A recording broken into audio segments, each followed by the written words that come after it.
On Christmas Eve, Holly House sparkles with festive cheer. But beneath the tinsel lies a deadly secret. When Clara Harrow falls to her death, it's called an accident. Until Miss Jane Marple, the sharp-eyed spinster, sees what others miss: debts, betrayal, and a chilling murder unravel in a web of lies. Can Miss Marple trap a killer before the snow thaws? This Christmas, truth cuts deeper than the cold. Chapter 1. The gathering at Holly House. The snow drifted softly over St. Mary Mead, cloaking the village in a hush that seemed to whisper of secrets buried beneath the white. Holly House stood at the edge of the common, its gabled roof and mullioned, windows aglow with the promise of festivity. Within, the air was thick with the scent of pine and spiced wine, and the crackle of a fire lent a deceptive warmth to the grand drawing-room. Miss Jane Marple, seated unobtrusively near a damask-curtained window, adjusted her spectacles and let her knitting needles pause. She had accepted the invitation to this Christmas Eve gathering out of a quiet curiosity, for the Harrows were not known for their sociability, and their return from London had stirred murmurs in the village. Reginald Harrow, the master of Holly House, cut an imposing figure at the room's centre.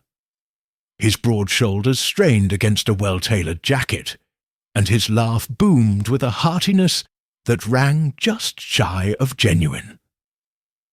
At 52, his ruddy complexion and iron-grey hair suggested a man accustomed to command, yet Miss Marple noted a flicker of unease in his eyes as he greeted his guests.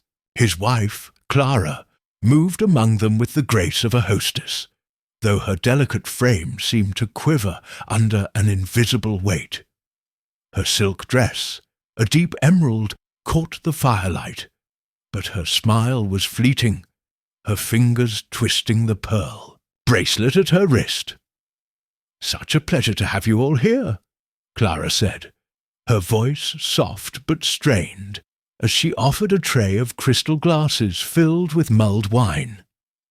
Miss Marple, accepting a glass with a polite nod, observed the faint tremor in Clara's hand, a nervous disposition perhaps, or something more.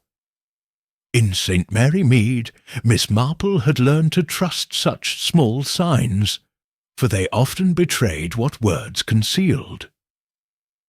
The guest list was small, but carefully chosen, each arrival adding a new thread to the evening's tapestry. Dr. Ernest Harrow, Reginald's cousin, entered with a reserved nod, his thin face and wire-rimmed spectacles giving him the air of a scholar rather than a physician. He spoke little, his attention drifting to the bookshelves as if seeking refuge from the chatter. Mrs. Lavinia Price, a widow of considerable means, swept in with a rustle of taffeta, her sharp eyes already cataloguing the room's occupants. Her penchant for gossip was well known, and Miss Marple anticipated she would miss nothing tonight. Last came Timothy Blake, a young clerk from the local solicitor's office, his eager smile and slightly ill-fitting suit marking him as an outsider in this circle of wealth and status. He hovered near Clara, offering compliments with a boyish earnestness that she barely acknowledged. The drawing-room itself was a study in opulence, its oak-panelled walls adorned with portraits of Clara's ancestors, their stern gazes softened by wreaths of holly and ivy. A mahogany table bore silver candelabra, their flames dancing in the draught from a half-open window. Miss Marple's gaze lingered on the decorations, noting the precision with which they had been arranged. Clara's touch, no doubt, for Reginald, struck her as a man more concerned with effect than detail. As the guests settled, conversation turned to the season, though it carried an undercurrent of restraint. Mrs. Price, her voice bright with malice, remarked on the Harrows' long absence. "In London. One does wonder what kept you so long," she said, her fan fluttering. "City life must be dreadfully exciting." Reginald's laugh was loud, but his eyes did not meet hers. "Business, Lavinia, nothing more. Holly House is home, and we're glad to be back." Clara, seated now, stared into her glass, her expression unreadable. Miss Marple, content to listen, let her thoughts wander. She knew of Holly House's history, Clara's inheritance from her father, a man of old money and older grudges. Reginald, by contrast, had come from humbler stock, his marriage to Clara raising eyebrows in the village. There had been talk years ago of his ambition, of debts that lingered like shadows. Miss Marple had no proof, only the instinct honed by years of observing human nature in its quietest corners. A log shifted in the fire, sending sparks upward, and Clara started, her glass nearly slipping. Reginald was at her side in an instant, his hand on her shoulder. "My dear, you're overwrought," he said, his tone solicitous but edged with something harder. Clara murmured an apology, her eyes darting to the guests as if seeking rescue. Miss Marple's needles resumed their rhythm, but her mind was alert.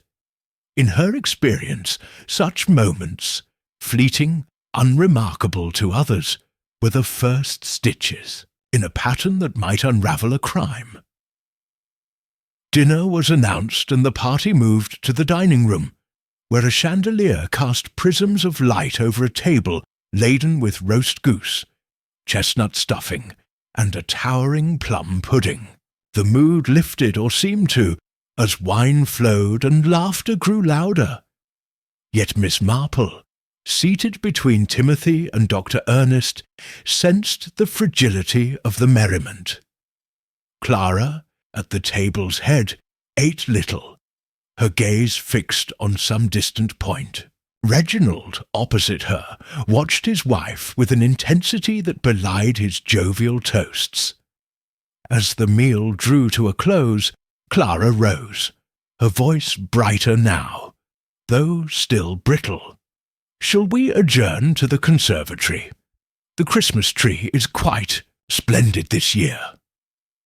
The guests murmured agreement, and Miss Marple followed, her shawl draped over her shoulders. She had no fondness for conservatories in winter, their glass walls too cold for comfort, but she sensed the evening's true drama was yet to unfold.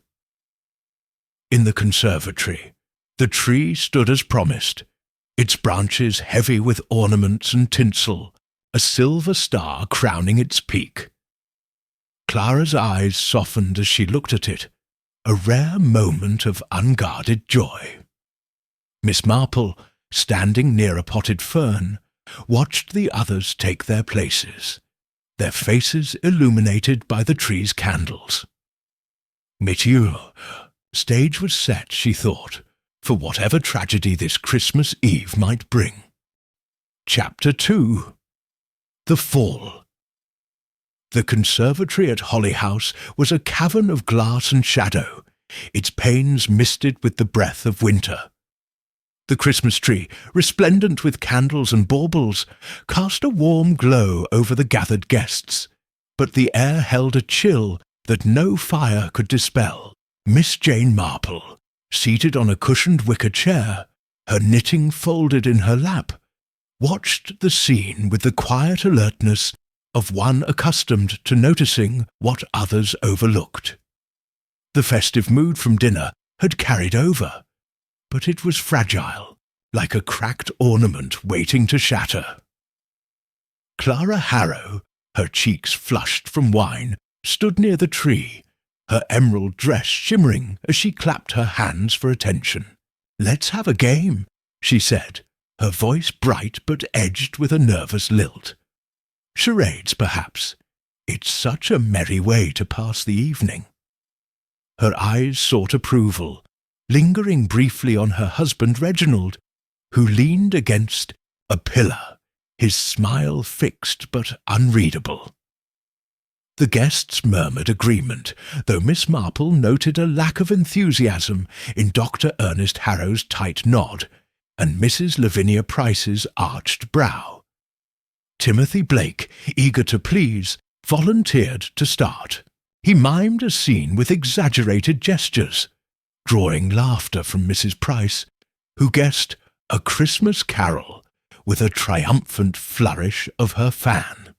The game continued, the room filling with bursts of mirth, but Miss Marple's attention remained on Clara. The young woman's gaiety seemed forced, her laughter too sharp, her movements restless. She darted glances at the tree, as if drawn to it by some unspoken compulsion. "Clara, darling, why don't you adjust the star?" Reginald suggested, his tone casual but carrying an odd weight. He pointed to the silver star atop the tree, which tilted slightly to one side. "It's a touch askew, and you've such a knack for these things." Clara hesitated, her fingers tightening around her glass.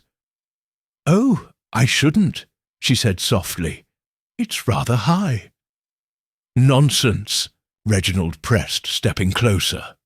"There's a stepladder right here. You'll manage splendidly." He gestured to a small wooden ladder, its rungs worn but sturdy, positioned near the tree. Miss Marple's eyes narrowed.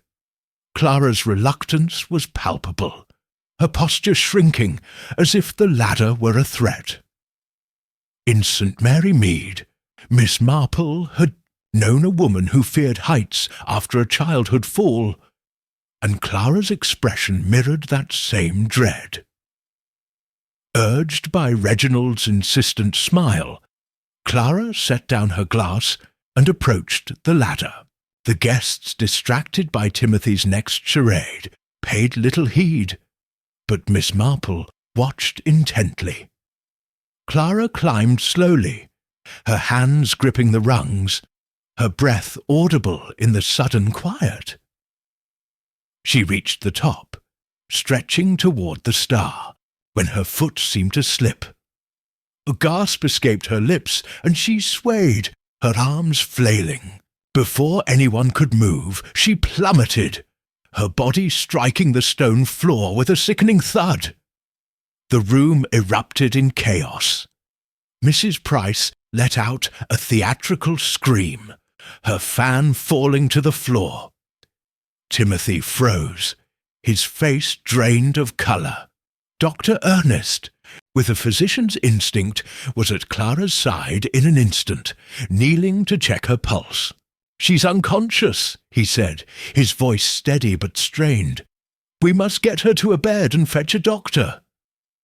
Reginald, his face a mask of shock, scooped his wife into his arms, her head lolling against his shoulder. "This way," said hoarsely, striding toward the stairs. Miss Marple remained still, her heart heavy, but her mind racing. She noted the ladder, upright and unmoved, its base steady on the tiles. The fall had been swift, too swift, and Clara's hesitation on the ladder gnawed at her. Why had she climbed at all, given her fear? And why had Reginald been so insistent? In her experience, accidents were rarely as simple as they seemed, and this one bore the faint outline of something darker. The guests followed Reginald upstairs, their voices a murmur of concern, leaving Miss Marple alone in the conservatory. She rose, her shawl slipping slightly, and approached the scene of the fall. The stone floor was unmarked, no blood or scuff to indicate a struggle. The tree's candles flickered, casting shadows on the ornaments, one of which, a heavy glass sphere, hung lower than the rest, its surface catching the light oddly. She made a mental note to examine it later. By the time she rejoined the others, the house was in disarray. Reginald emerged from Clara's bedroom, his eyes red-rimmed. She's gone," he said, his voice breaking. "Dr. Haydock is on his way, but it's too late." Mrs. Price, seated on a velvet chaise, dabbed at her eyes with a lace handkerchief, though Miss Marple suspected her tears were more performative than genuine. Timothy paced, muttering about the tragedy, while Dr. Ernest stood by a window, his face unreadable. Dr. Haydock, a stout man with a reassuring manner, arrived despite the snow-clogged roads. After examining Clara's body, he emerged with a grave expression. "A tragic accident," he said. "Likely the wine made her unsteady, and the ladder was a poor choice for such a task. The blow to her head was fatal." He glanced at Reginald, who nodded, his grief seeming to settle into a practised calm. The police would be notified, but with the storm blocking the roads, no officer could arrive until morning. Miss Marple listened, her expression mild, but her thoughts were far from accepting. She recalled a case in the village where a fall from a hayloft had masked a push, the truth revealed only by a misplaced glove. Here the pieces did not align.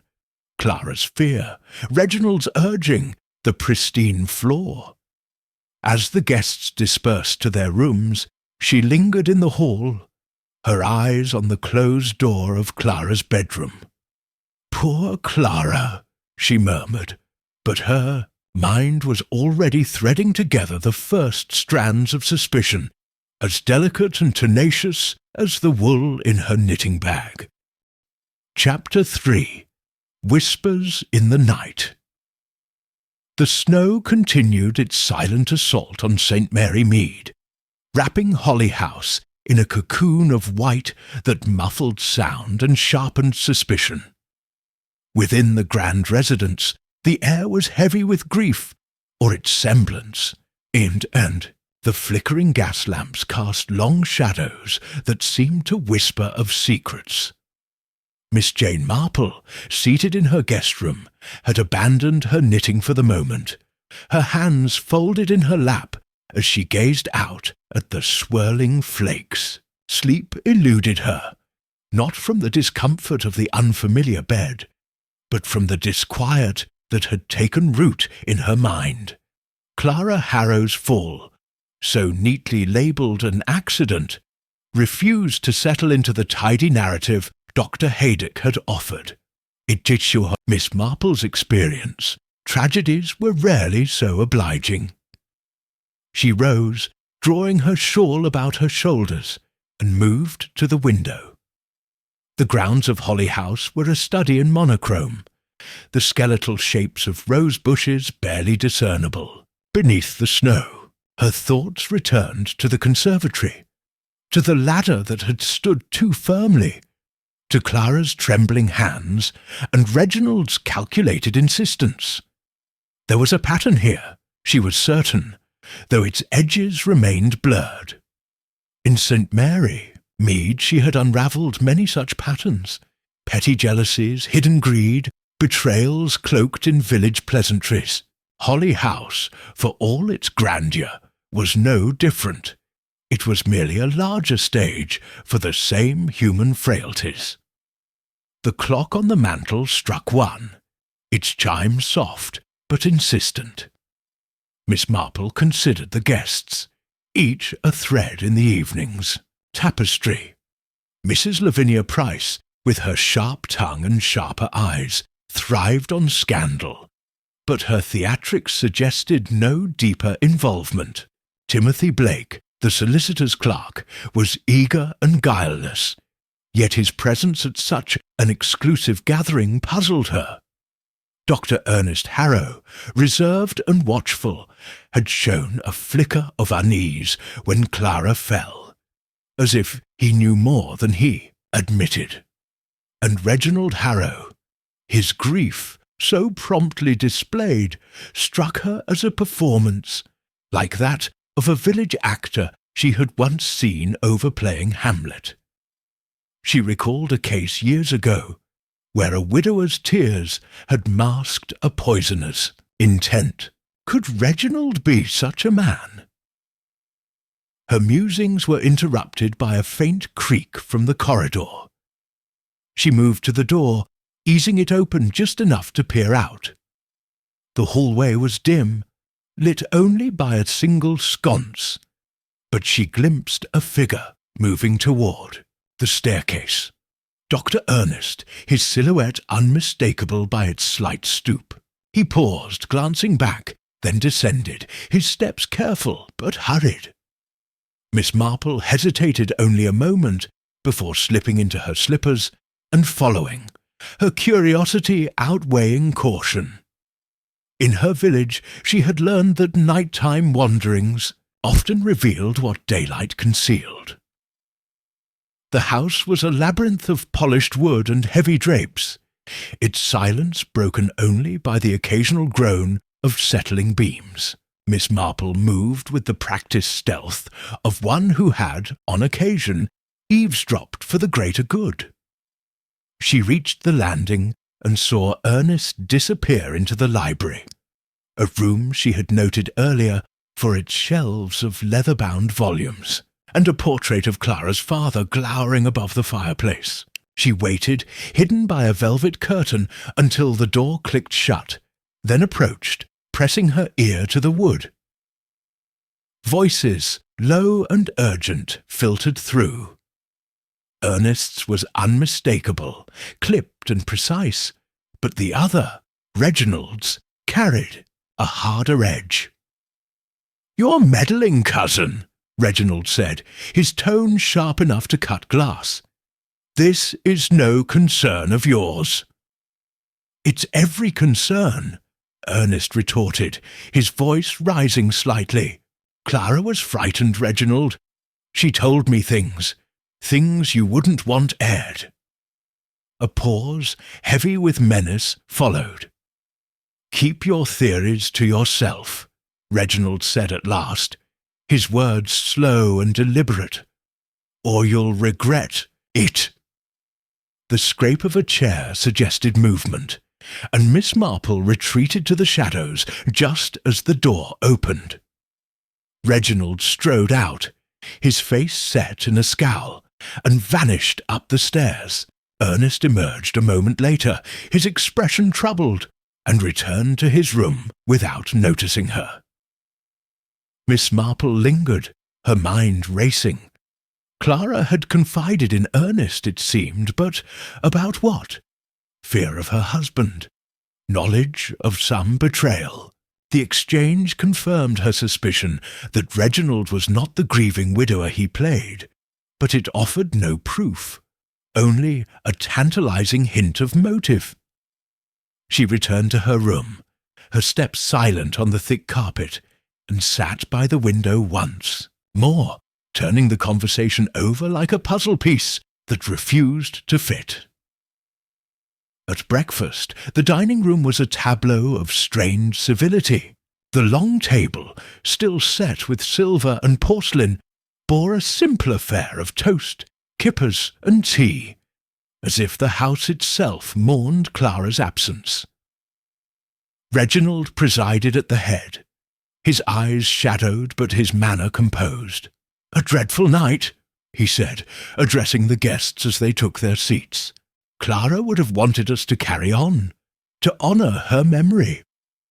His voice cracked artfully, and Mrs. Price, seated opposite, dabbed her eyes with a napkin, though Miss Marple noted the absence of tears. Timothy Blake, pale and subdued, toyed. With his fork, his earlier enthusiasm dimmed.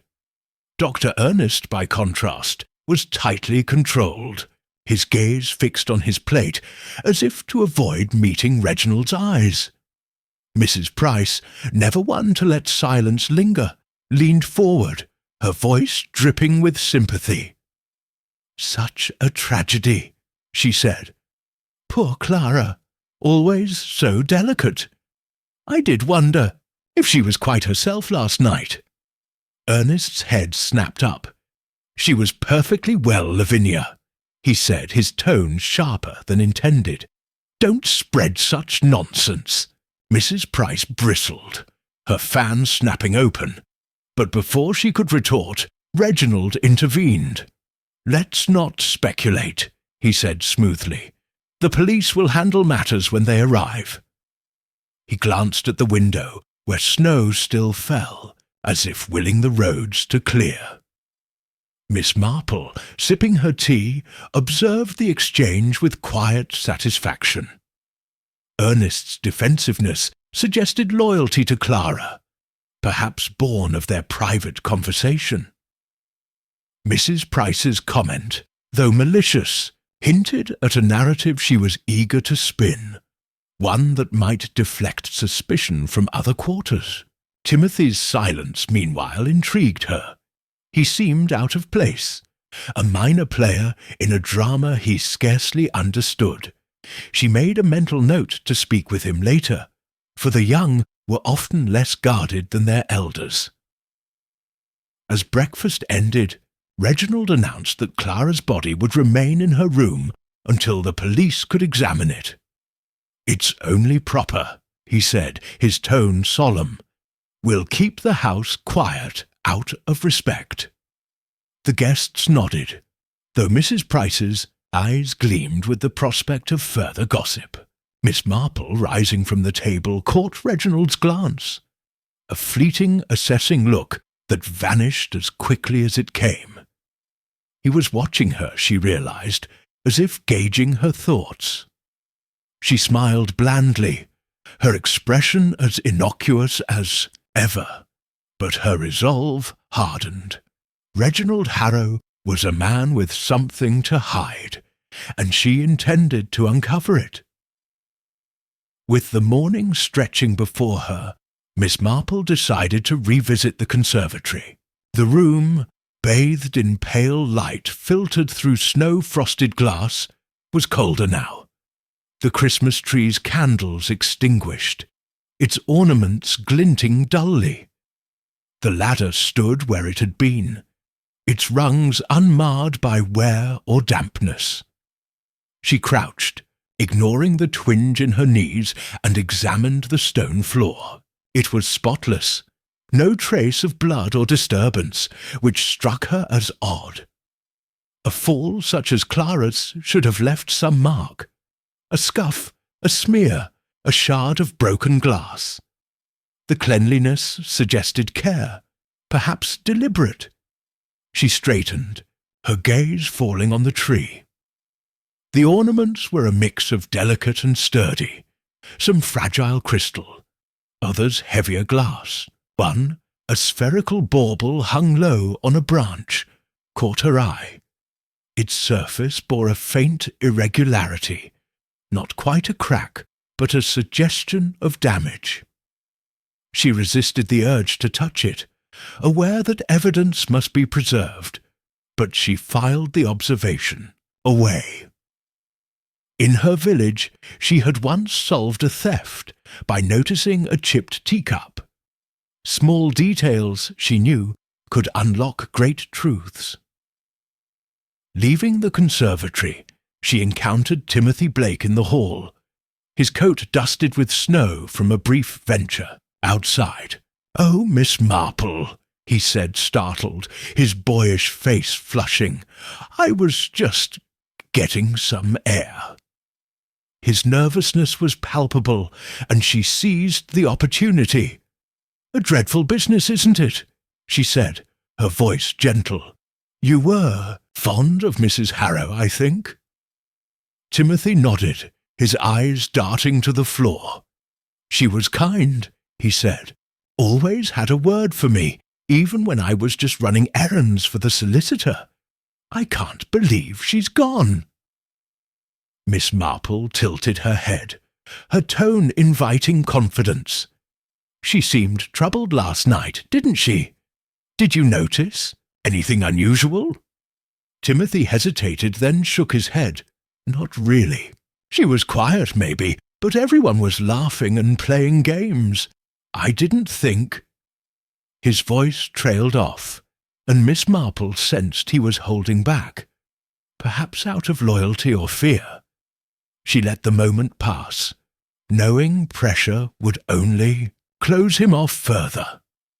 As Timothy excused himself, she made her way to the drawing-room, where Mrs. Price sat by the fire, her embroidery untouched. "Miss Marple," the widow said, her voice bright with invitation, "do join me. Such a shocking night, wasn't it? Poor Clara, so frail.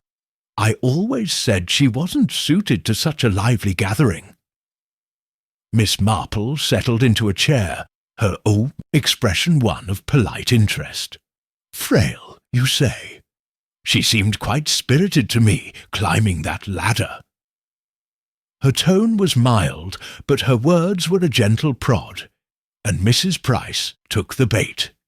"Oh, spirited perhaps, but not strong," she said, leaning forward. "I heard, mind you, it's only talk, that Clara had been to doctors in London. Nerves, they said, or something worse. And Reginald, well, he's not the easiest husband, is he? Always so, forceful." Her eyes gleamed, hungry for a reaction, but Miss Marple offered only a vague smile.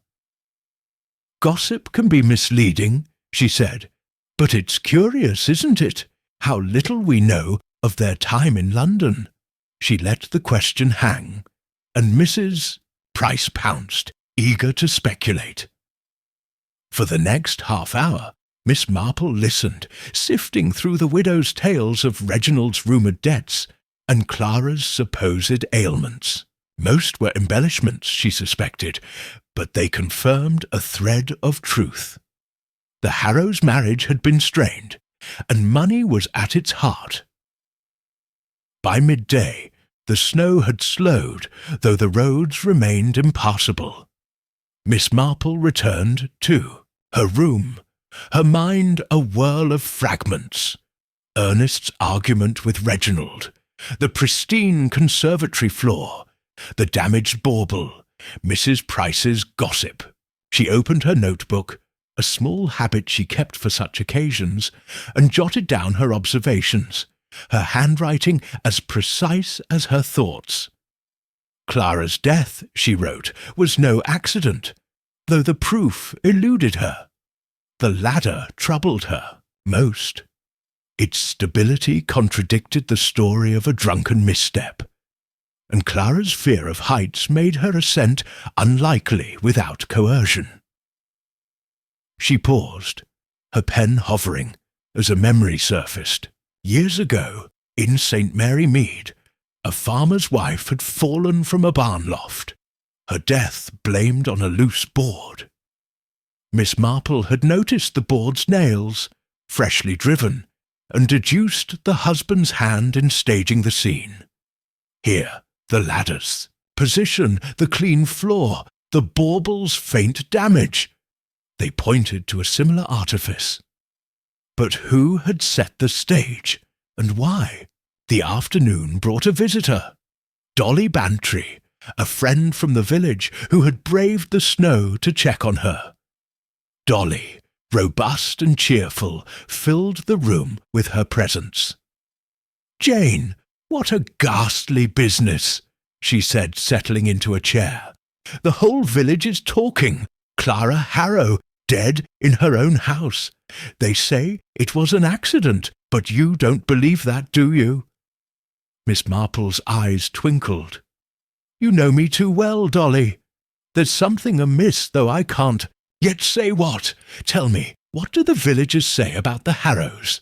Dolly, ever a font of local lore, recounted tales of Reginald's charm and Clara's quiet generosity, but also of whispers that Reginald had pressed Clara to sell parts of Holly House to settle debts. "Mind you," Dolly added, "no one knows for certain. He's clever, that one, always smiling while he schemes."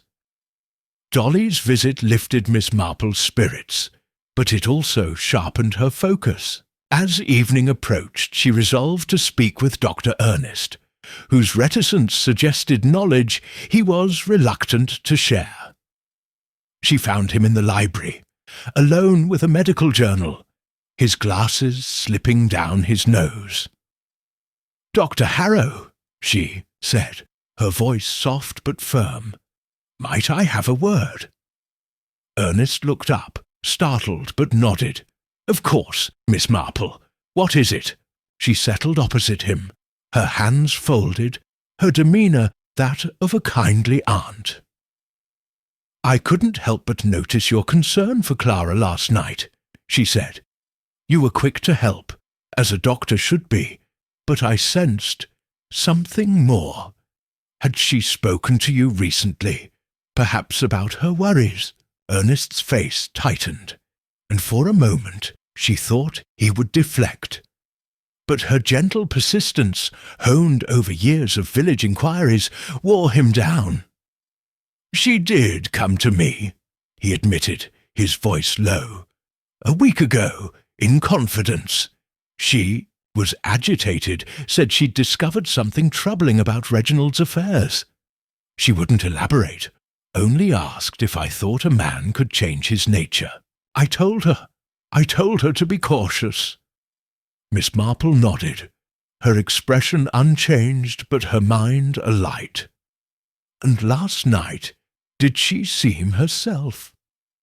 Ernest hesitated, then shook his head. "She was on edge, more than usual. I thought it was the strain of hosting, but now—" He trailed off, his eyes haunted. "Thank you, Dr. Harrow," she said, rising.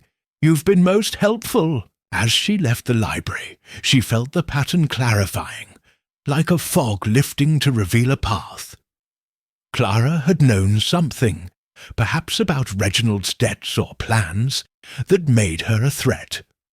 Her death, staged as an accident, was meant to silence her. But the stage was imperfect, and Miss Marple was determined to find its flaws.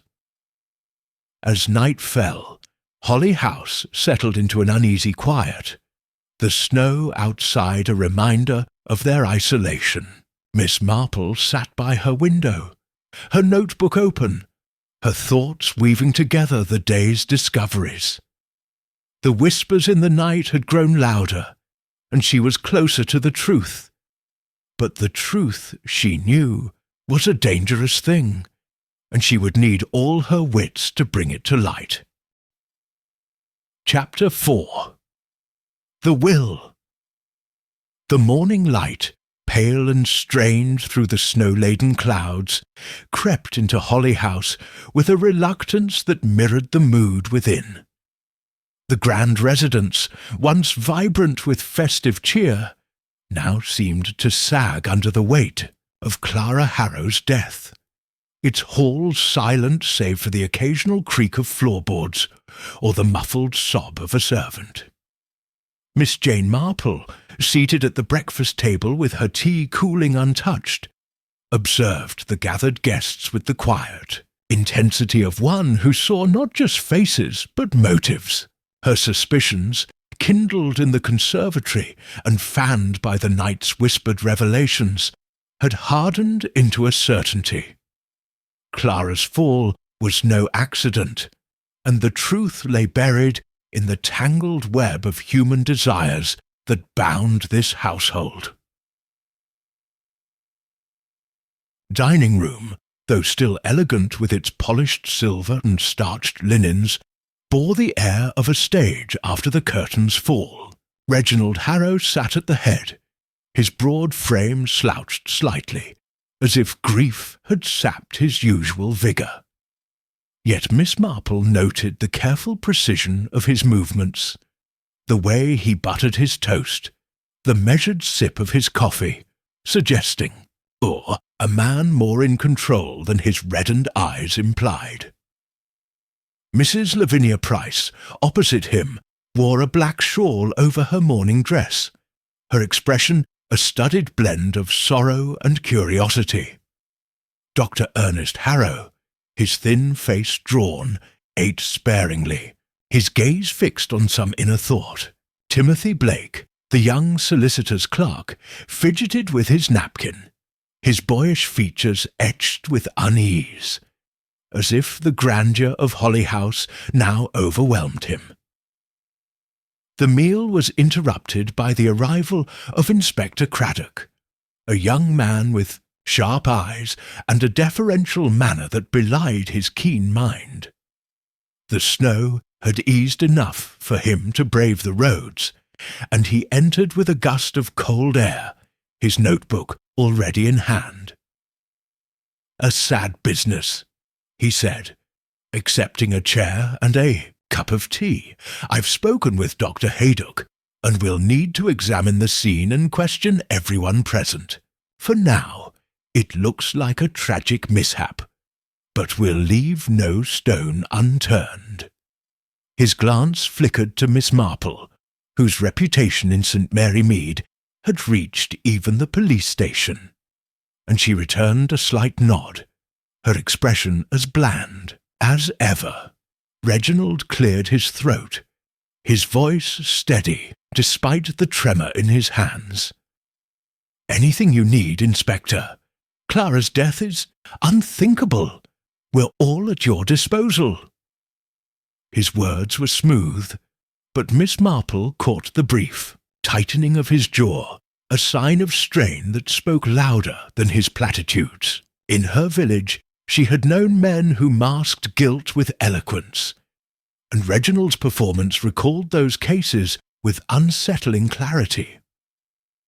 As Craddock outlined his plan, a tour of the conservatory, interviews with the guests, Miss Marple seized the moment to steer the conversation. "It's so dreadful," she said, her voice soft but carrying, "to think of poor Clara climbing that ladder. I wonder, Mr. Harrow, if she often took such tasks upon herself. She seemed so delicate. Her tone was one of innocent concern, but her eyes were sharp, watching for his reaction." Reginald hesitated just a fraction too long. "Clara was fond of decorating," he said. "She loved the tree, always fussing over it. I suppose she saw the star was crooked and couldn't resist."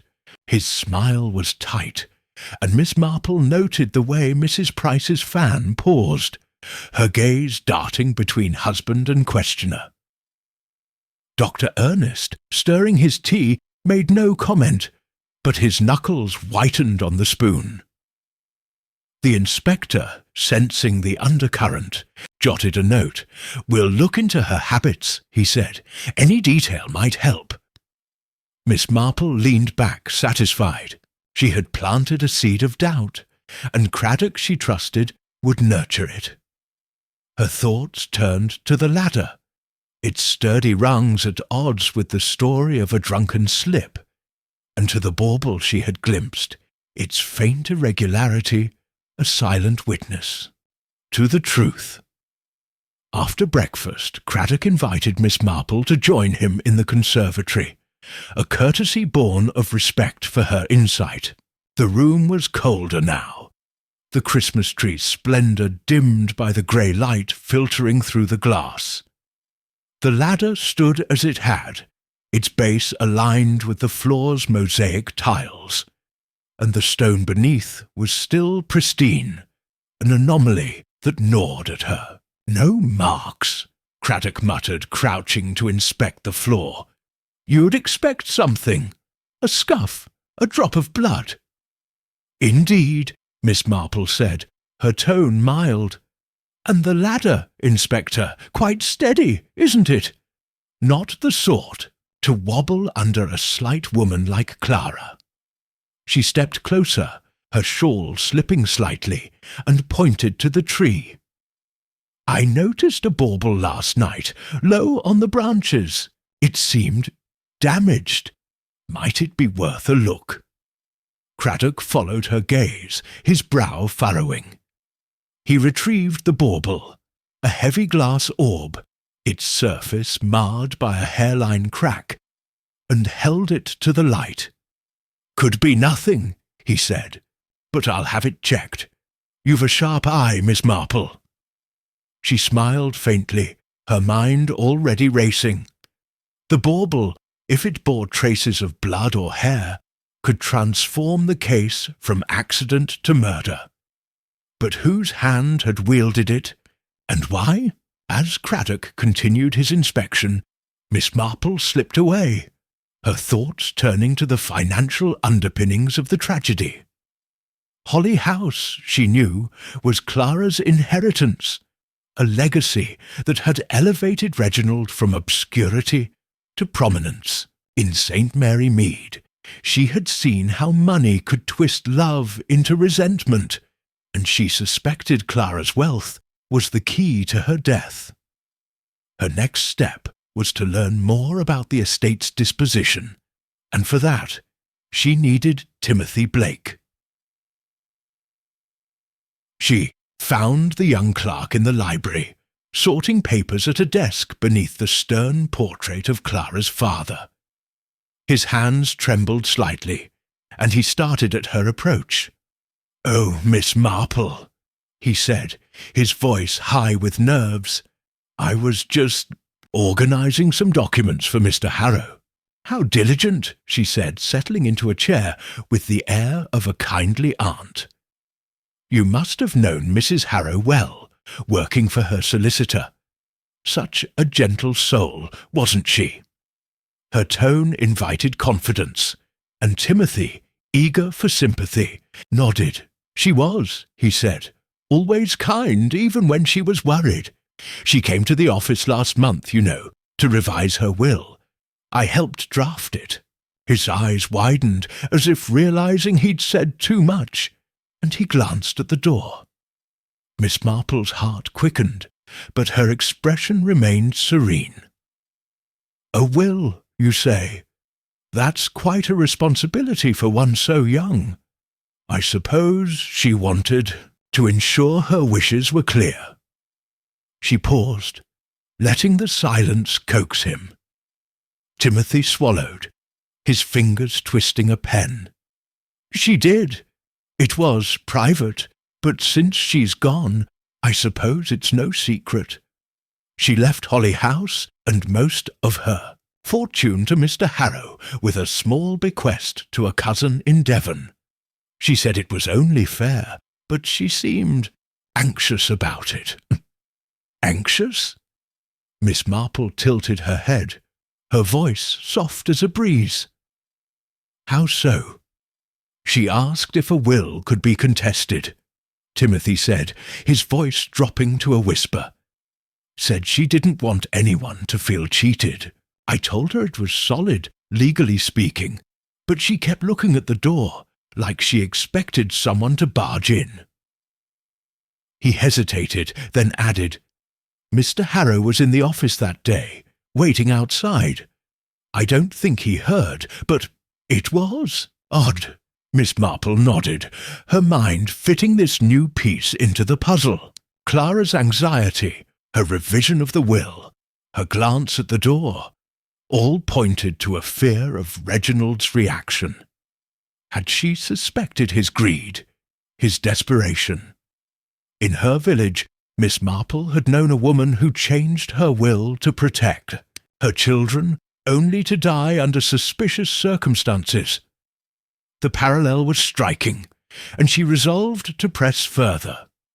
Before she could ask more, the library door swung open, and Mrs. Price swept in, her black shawl trailing like a mourner's veil. "Miss Marple, Timothy!" she exclaimed, her eyes gleaming with the thrill of discovery.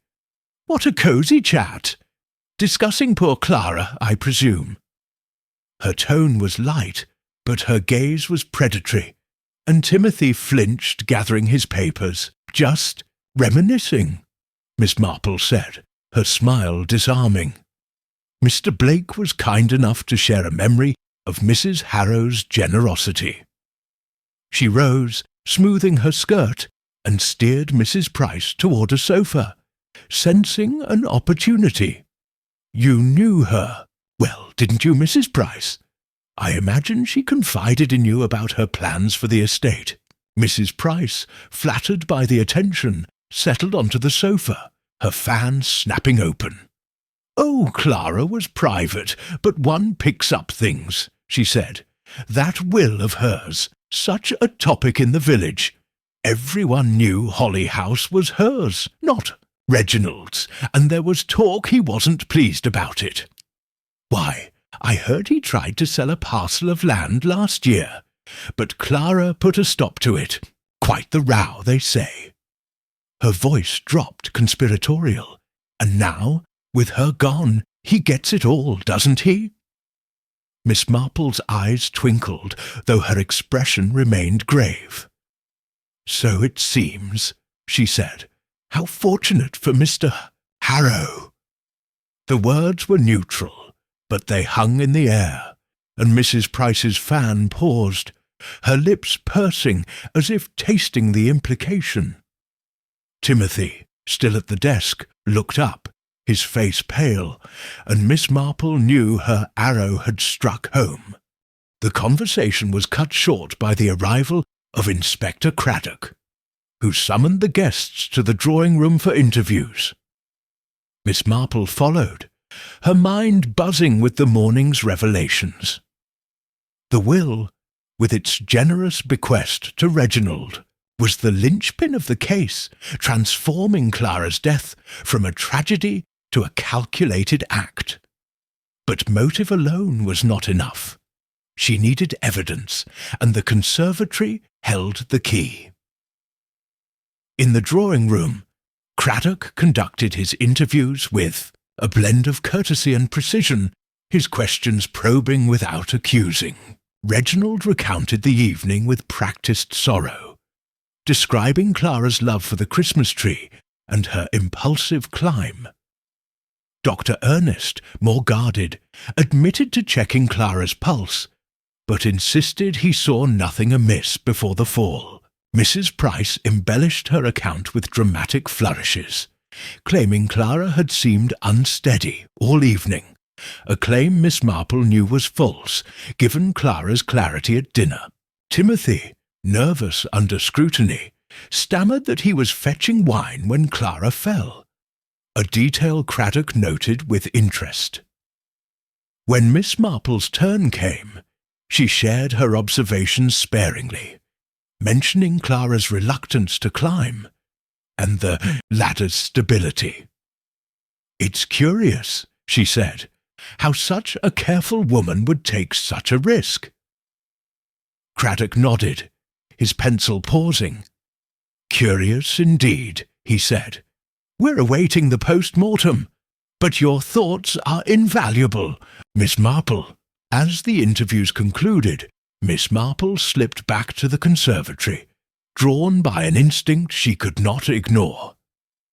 The room was empty, the tree's ornaments glinting in the weak light. She approached the bauble, careful not to touch it, and studied its crack more closely.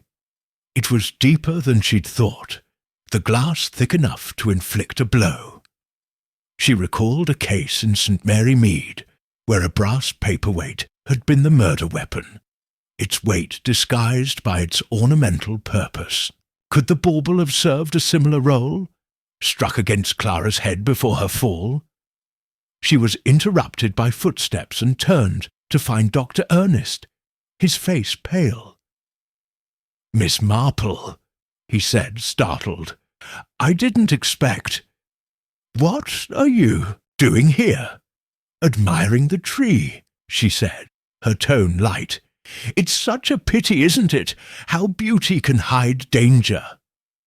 Her words were vague, but Ernest's eyes flickered to the bauble, and she knew he understood. He mumbled an excuse and left, his haste confirming her suspicion that he knew more than he admitted.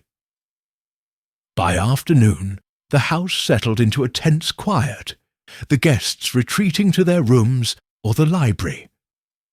Miss Marple, however, was far from idle. She sought out the housekeeper, Mrs. Gibbs, a stout woman with a no-nonsense air who had served the Harrows for decades. In the kitchen, over a cup of strong tea, Miss Marple drew out the woman's memories of Clara. She was a dear, Mrs. Gibbs said, her eyes misting, but worried these last months. Kept to herself, always checking the locks. I heard her arguing with Mr. Harrow once about money. She said he'd no right to touch her father's legacy. Miss Marple nodded, her suspicions crystallizing. Clara's fear, her revised will, the housekeeper's tale, all pointed to Reginald's desperation for control. But the bauble, the ladder, the pristine floor, these were the threads she must weave into proof. As evening fell, she sat by her window, her notebook open, her thoughts as relentless as the snow outside. The will had revealed the why, but the how remained elusive, and she knew the truth would demand all her cunning to uncover. Chapter 5. The Doctor's Secret. The second day at Holly House dawned with a brittle clarity, the snow outside no longer falling but piled high, sealing the estate in a crystalline prison. Within, the air was thick with unspoken questions, the grandeur of the rooms dimmed by the shadow of Clara Harrow's death. Miss Jane Marple, seated by her window with a cup of tea, watched the frost-etched patterns on the glass, her mind tracing patterns of a different sort. The will, with its generous bequest to Reginald, had sharpened her suspicions, but suspicion was not proof, and the truth, she knew, lay in the subtle cracks of human behaviour. Dr. Ernest Harrow, with his guarded demeanour and cryptic words in the library, was a crack she intended to pry open. The breakfast table was sparsely attended, the guests' appetites dulled by grief or pretence. Reginald Harrow, at the head, wore a mask of sombre dignity, his conversation limited to platitudes about Clara's love for Christmas.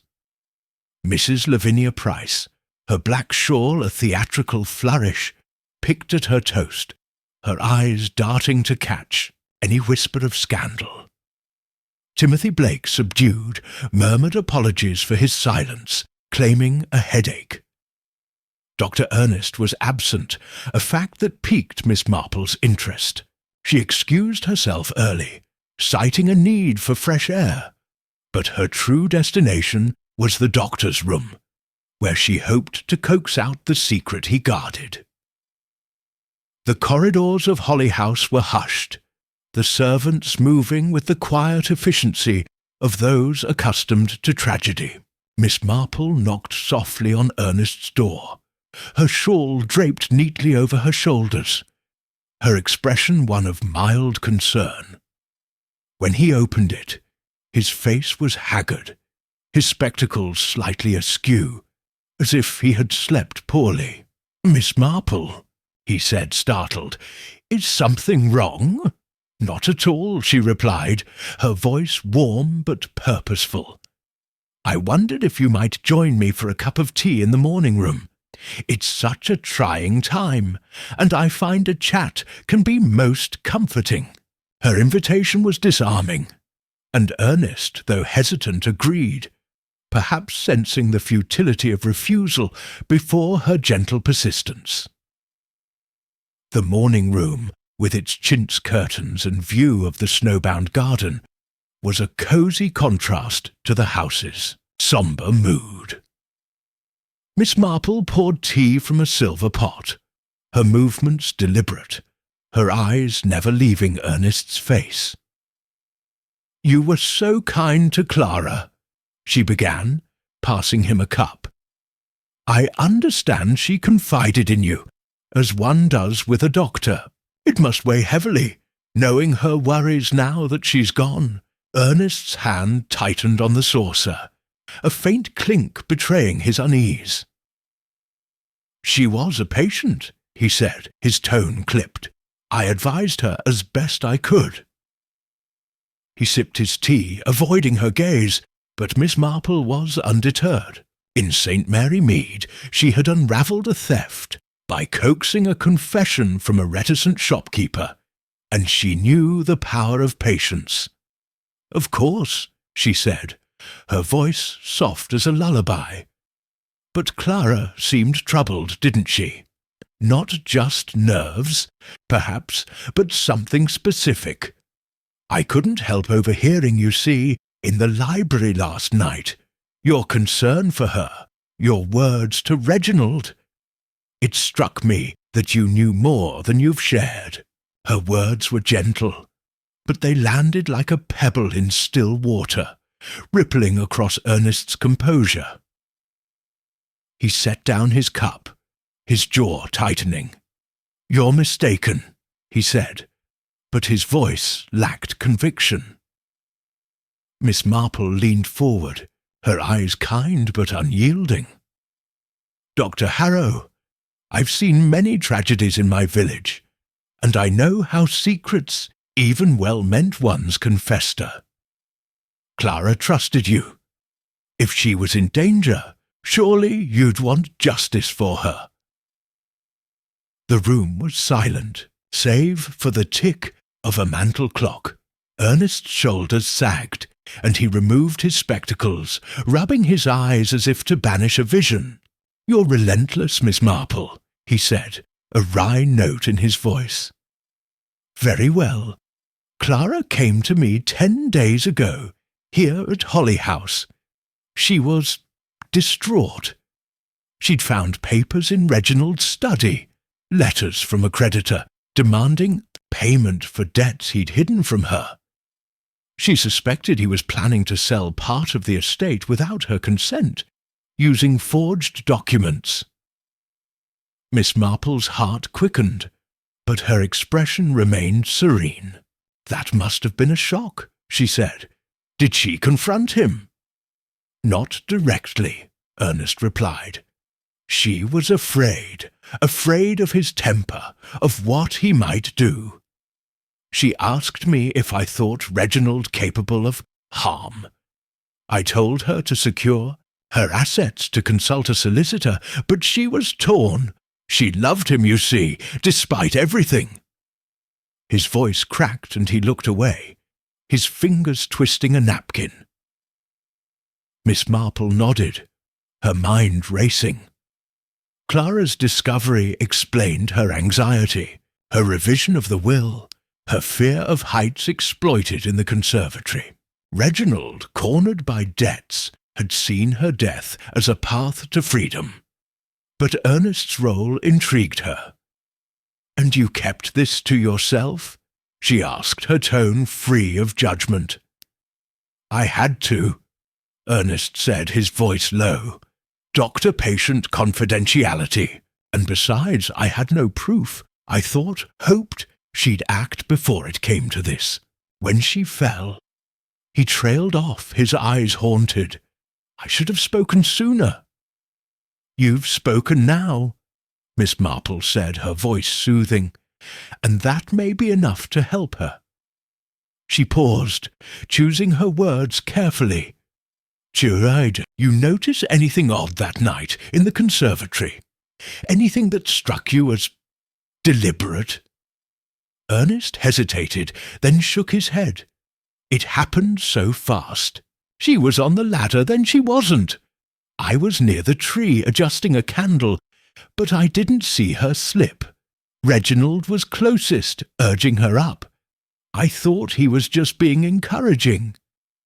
His words were measured, but Miss Marple sensed a flicker of doubt, as if he were replaying the scene in his mind. She thanked him and rose, her mind a whirl of new threads. Ernest's revelation confirmed Reginald's motive. Debts, deception, a marriage strained by greed. But the act itself, the blow, the fall, remained shrouded. The bauble, with its cracked surface, was her best clue, and she resolved to ensure Inspector Craddock examined it closely. As she left the morning room, she encountered Mrs. Price in the hall, her black dress rustling as she adjusted a vase of wilted roses. "Miss Marple, you're everywhere," the widow said, her smile sharp. "Consoling our poor doctor, I presume. He's taken Clara's death so hard." Her tone was sympathetic, but her eyes were hungry, seeking fodder for gossip. "He's a kind man," Miss Marple replied, her voice bland. "It's natural to grieve for a cousin's wife." She moved past, aware of Mrs. Price's gaze boring into her back. The widow's curiosity was a nuisance, but it could be useful, Miss Marple thought, if channeled correctly. She made a mental note to feed Mrs. Price a harmless tidbit later, something to keep her occupied while the real investigation unfolded. Her next stop was the village, where the snow had been cleared enough for a short walk. She bundled into her coat and scarf, her steps careful on the icy path, and made her way to the post office, where Miss Hartnell, the postmistress, presided with a blend of efficiency and nosiness. Miss Hartnell, a friend of long standing, greeted her with a cluck of sympathy. "Jane, what a horror at Holly House! Poor Mrs. Harrow, falling like that. The village is all a-flutter." "Tragic," Miss Marple agreed, settling onto a stool by the counter. "I wonder, Miss Hartnell, what the village says about the Harrows. They've been away so long, and one hears such varied tales." Her tone was casual, but her eyes were keen, and Miss Hartnell, eager to share, leaned forward. "Oh, plenty to say," she said, her voice dropping to a conspiratorial whisper. "Clara was a darling, always sending thank-you notes for the smallest kindness. But Reginald, well, he's another sort. Charming, mind you, but there's talk he ran up debts in London, gambling or some such. Mrs. Gibbs, the housekeeper, let slip he was pressing Clara to sell the South Meadow last summer, but she wouldn't hear of it. Said it was her father's land, not his to touch." Miss Marple nodded, her suspicions bolstered. "And Clara herself? Did she seem troubled, in her letters or visits?" Miss Hartnell pursed her lips, thinking. "Now you mention it, her last few letters were odd. Shorter, less cheerful. She sent one just before they returned, asking me to hold any mail from a London solicitor. Didn't want it going to the house, she said. I thought it queer, but I did as she asked." She rummaged behind the counter and produced a sealed envelope addressed to Clara in a neat hand. "This came 2 days ago. I suppose it's for the police now." Miss Marple's heart quickened, but she kept her voice steady. "Most likely," she said. "Might I take it to Inspector Craddock? It could be important." Miss Hartnell agreed, and Miss Marple tucked the envelope into her bag, her mind racing. A solicitor's letter, hidden from Reginald, could hold the key to Clara's fears. Back at Holly House, she found Craddock in the drawing-room, reviewing his notes.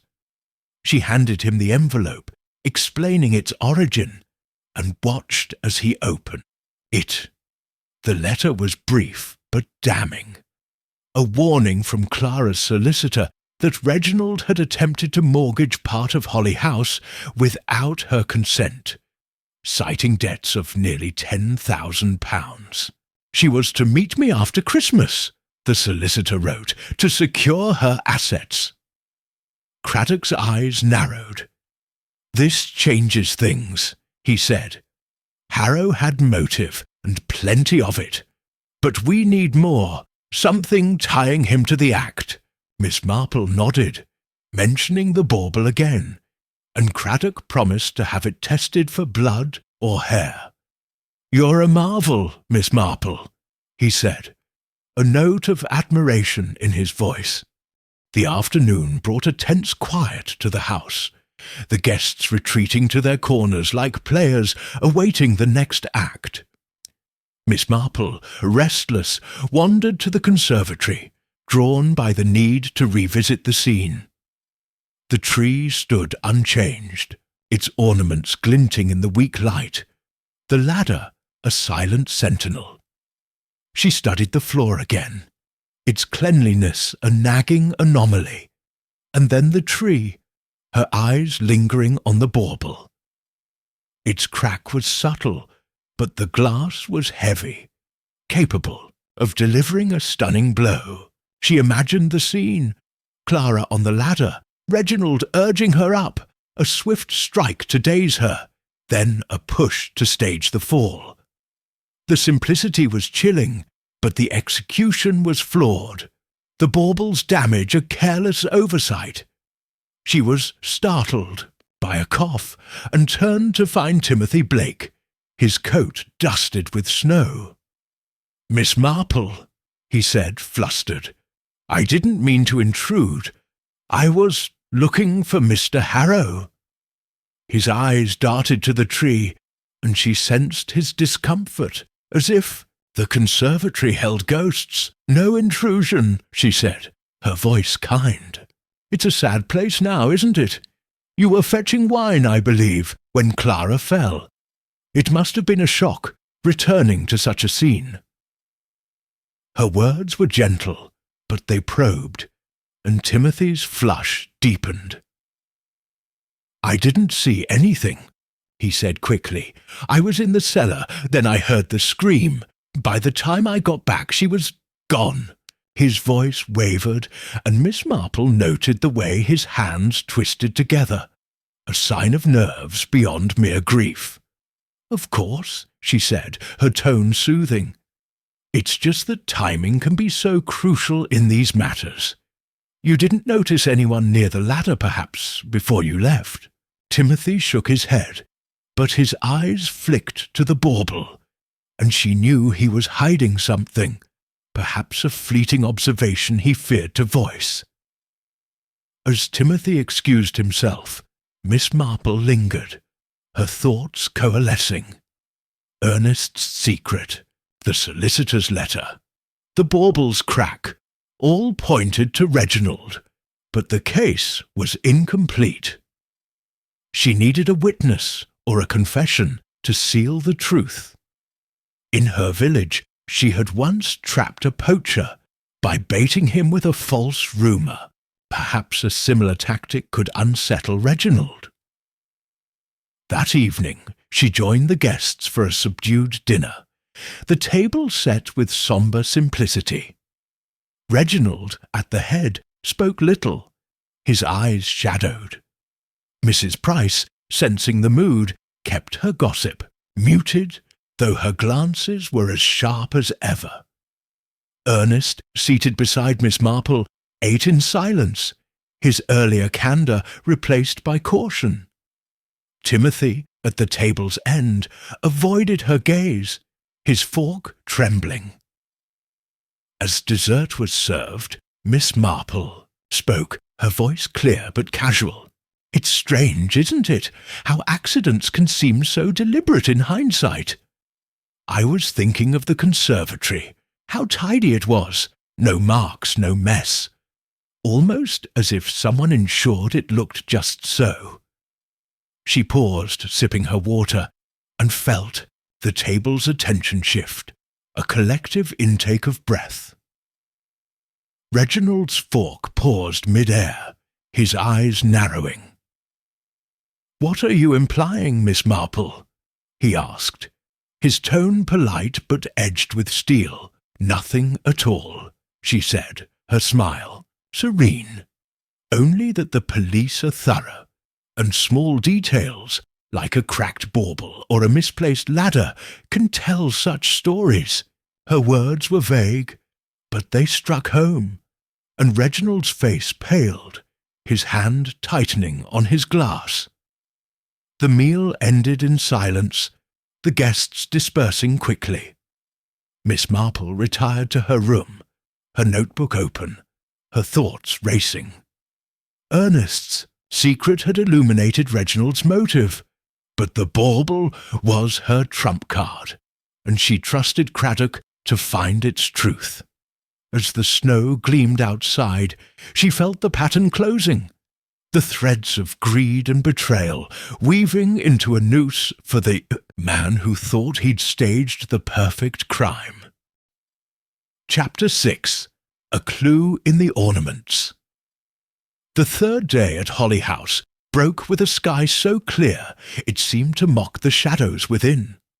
The snow, no longer falling, lay in glittering drifts, transforming the estate into a frozen tableau that belied the turmoil of its inhabitants. Miss Jane Marple, seated in her room with a shawl about her shoulders, gazed out at the pristine landscape, her thoughts as sharp as the icicles dangling from the eaves. Clara Harrow's death, with its veneer of accident, was unravelling thread by thread, and Dr. Ernest's revelation of Reginald's debts had tightened the knot of suspicion around the widower's neck. Yet motive, however compelling, was not evidence, and Miss Marple knew the truth lay in the silent witnesses of the conservatory. The ladder, the floor, and most tantalizingly, the cracked bauble that had caught her eye. The house was subdued, its festive decorations now a cruel irony. The guests, confined by the snow and the ongoing police inquiry, moved through the rooms with the wariness of actors unsure of their lines. Miss Marple, ever observant, noted the subtle shifts in their behaviour at breakfast.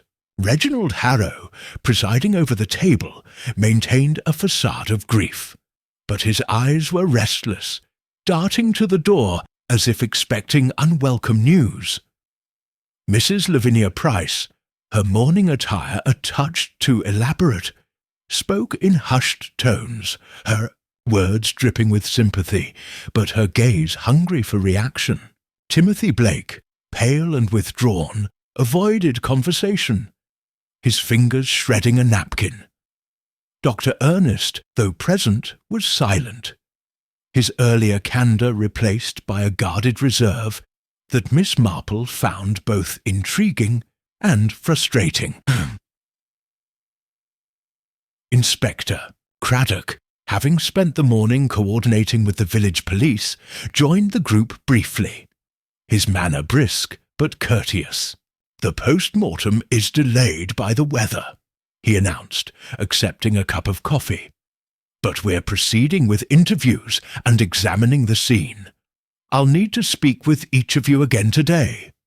His glance lingered on Miss Marple, a silent acknowledgment of her insight, and she returned a faint nod, her mind already turning to her next move. As the meal ended, Miss Marple excused herself, citing a desire to stretch her legs, but her true purpose was the conservatory. The room, with its glass walls and lingering chill, held the key to Clara's death, and she was determined to uncover it before the trail grew cold.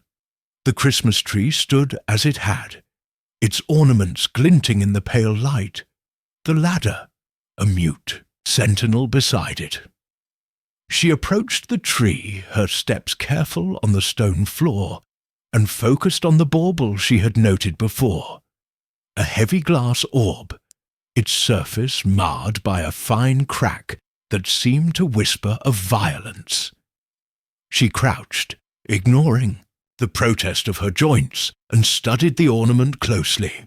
The crack was deeper than she'd first thought, radiating from a point where the glass was slightly clouded, as if struck with force. The bauble hung low, within easy reach of someone standing beside the ladder, and its weight was substantial, enough to stun if wielded with intent. Miss Marple's mind flashed to a case in St. Mary Mead, where a brass candlestick, mistaken for a decorative trinket, had been the weapon in a domestic murder. Could this bauble have served a similar purpose, its damage overlooked in the chaos of Clara's fall. She resisted the urge to touch it, aware that fingerprints or traces of blood might still cling to its surface. Instead, she examined the surrounding branches, noting a slight disturbance in the tinsel, as if someone had brushed against it in haste. The floor beneath remained pristine, a fact that continued to trouble her. A fall, even a staged one, should have left some mark, a scuff, a smear, a shard of glass. The cleanliness suggested a meticulous hand, and she suspected that hand belonged to Reginald, whose composure masked a calculating mind. Rising, she turned her attention to the ladder. Its rungs were worn but sturdy, its base aligned with the floor's mosaic tiles. She tested it gently, finding no wobble, no hint of instability. Clara, she recalled, had feared heights, a detail confirmed by the postmistress's gossip. Why, then, had she climbed at all? Reginald's urging, his insistence on the crooked star, loomed large in her memory, and she pictured him standing close, his voice coaxing, his hand perhaps guiding her up, only to deliver a blow and push her to her doom. The sound of footsteps broke her reverie, and she turned to see Mrs. Price entering, her fan fluttering like a bird's wing. "Miss Marple, you're quite the detective," the widow said, her tone teasing but her eyes sharp. "Always poking about, aren't you? I suppose you're looking for clues in this dreadful place." Her glance swept the room, lingering on the tree, and Miss Marple sensed a calculated curiosity, as if Mrs. Price hoped to stumble upon a scandal. "Merely admiring the decorations," Miss Marple replied, her voice mild. "It's such a pity, isn't it, how tragedy overshadows beauty." Her words were vague, but they deflected Mrs. Price's probing, and the widow, sensing no gossip forthcoming, launched into a monologue about Clara's fragile nature and Reginald's stoic endurance. Miss Marple listened politely, her mind elsewhere, until Mrs. Price, frustrated by her lack of response, excused herself with a huff. Alone again, Miss Marple made a decision. The bauble was too critical to leave to chance, and she needed to ensure its examination. She wrapped it carefully in her handkerchief, taking care to touch only the string, and slipped it into her bag. Her next stop was the village chemist, Mr. Polk, a man known for his discretion and scientific bent. The walk was arduous, the snow deep despite the cleared paths, but Miss Marple's determination outstripped her age, and she arrived at the chemist's shop with her breath visible in the frosty air. Mr. Polk, a wiry man with a penchant for precision, greeted her warmly. "Miss Marple, what brings you out in this weather? Not another of your mysteries, I hope." His tone was jovial, but his eyes sharpened as she produced the bauble, unwrapping it with care. "I need your expertise," she said, her voice low. "This ornament was near the scene of Mrs. Harrow's accident. There's a crack and a faint stain. Here, see? I wonder if you could test it for blood or anything unusual." She kept her request vague, aware that village gossip could spread faster than snowmelt. But Polk understood, his expression growing serious. "I'll do what I can," he said, taking the bauble with gloved hands. "I've a microscope and some reagents for basic tests. Give me an hour, and I'll have an answer." Miss Marple thanked him and settled into a chair by the shop stove, her thoughts turning over the implications. If the bauble bore blood, it would transform the case, proving Clara was struck before her fall. If it held fingerprints or hair, it might point directly to Reginald. While waiting, she reflected on the guests' behaviour. Mrs. Price's gossip, though tiresome, had revealed the village's suspicion of Reginald's finances, aligning with Ernest's account of Clara's fears. Timothy's nervousness, his claim of fetching wine, suggested he might have seen something. A fleeting glimpse of Reginald near the ladder, perhaps, that he feared to admit. Ernest's reticence, meanwhile, hinted at guilt, not for the crime, but for failing to protect Clara. Each was a piece in the puzzle, but the bauble was the keystone, and she prayed Mr. Polk's tests would yield clarity. An hour later, Polk emerged. From his back room, his face grim. "You were right, Miss Marple," he said, holding the bauble under a lamp. "There's blood. Human, I'd wager, though I can't be certain without a proper lab. It's faint, smeared along the crack, but unmistakable. There's also a single hair, dark and fine, caught in the fracture. I've preserved it in a vial for the police." Miss Marple's heart leaped, but her expression remained composed. "Thank you, Mr. Polk," she said, taking the bauble and vial. "This may be vital. I'll ensure Inspector Craddock receives it." She left the shop, her mind racing. The blood confirmed her theory. Clara had been struck, likely dazed before her fall was staged. The hair, if it matched Clara's, would seal the narrative. If it belonged to another, it could complicate matters. Either way, the bauble was no longer a mere ornament, but a weapon, and its discovery shifted the case from suspicion to certainty. Back at Holly House, she found Craddock in the drawing-room, his notebook filled with scribbled observations.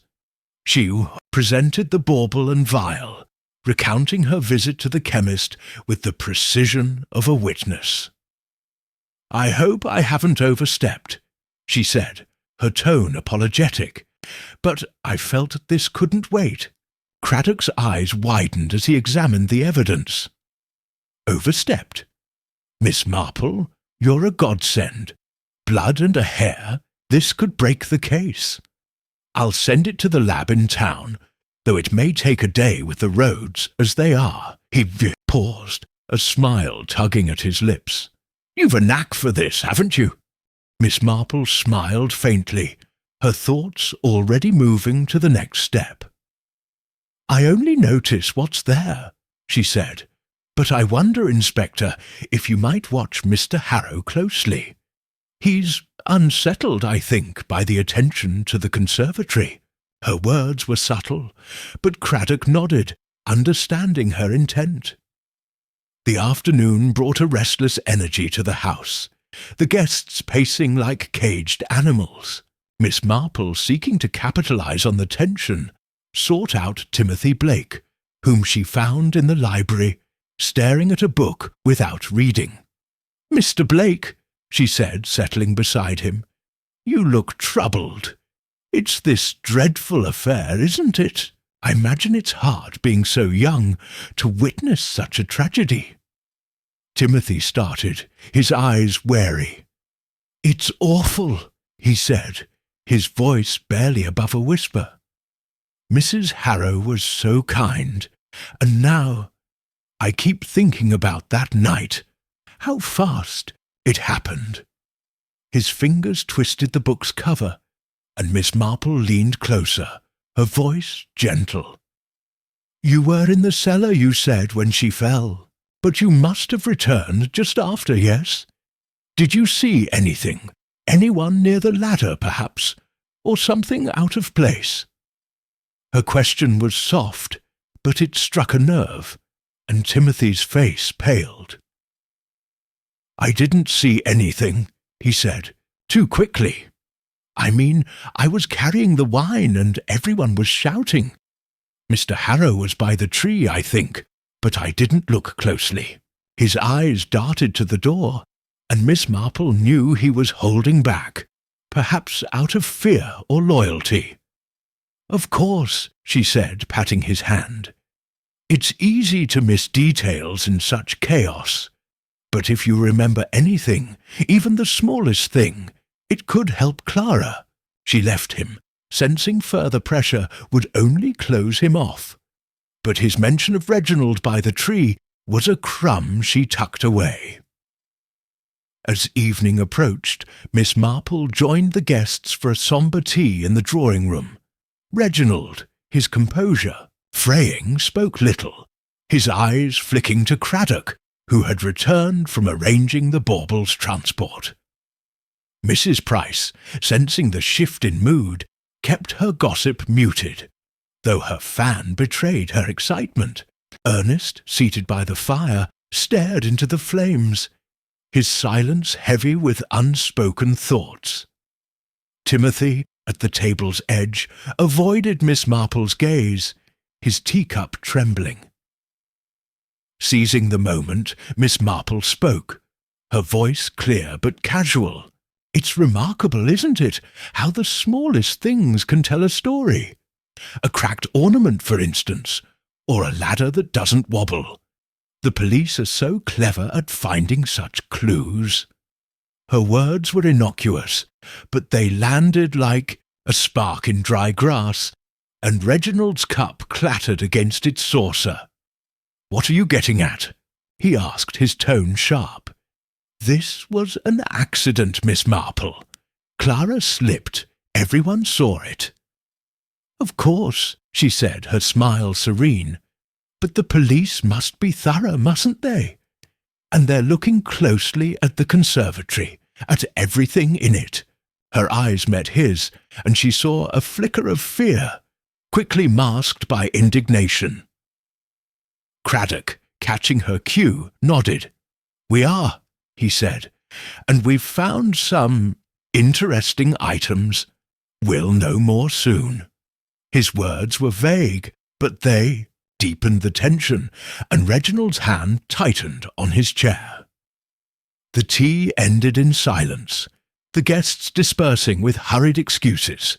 Miss Marple retired to her room, her notebook open, her thoughts a whirl of triumph and caution. The bauble was her greatest find, a silent accuser that could topple Reginald's facade.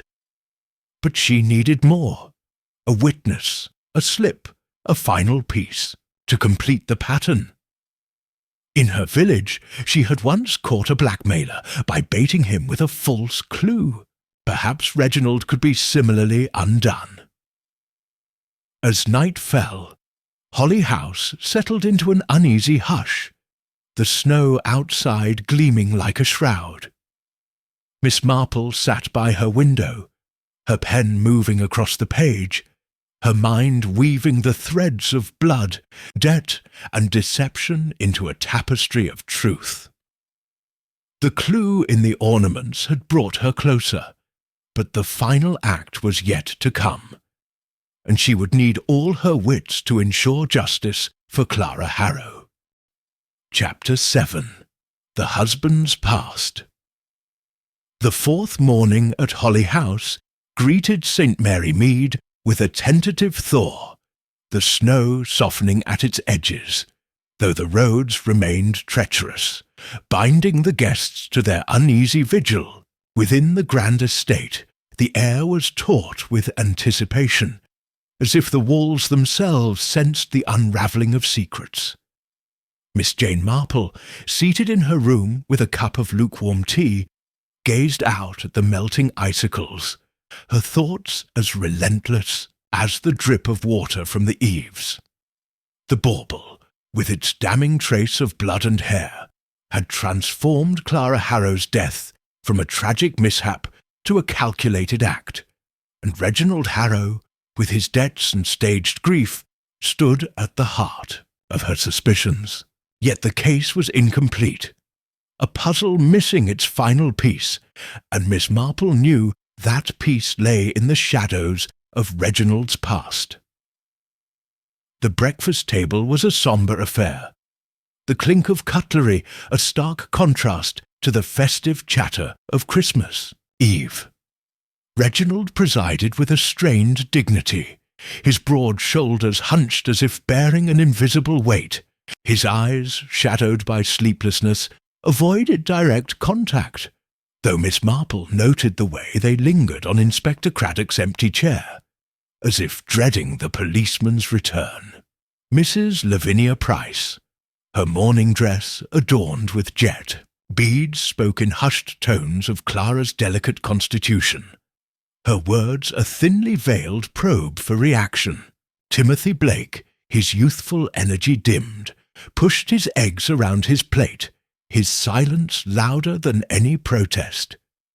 Dr. Ernest Harrow, his thin face etched with tension, sipped his coffee with mechanical precision, his earlier revelations to Miss Marple weighing heavily on his conscience. Miss Marple, nibbling a slice of toast, let the conversation wash over her, her mind sifting through the morning's strategy. The bauble, now in Craddock's hands, was a silent accuser, but its evidence, blood and a single hair, required confirmation from a laboratory still delayed by the snow.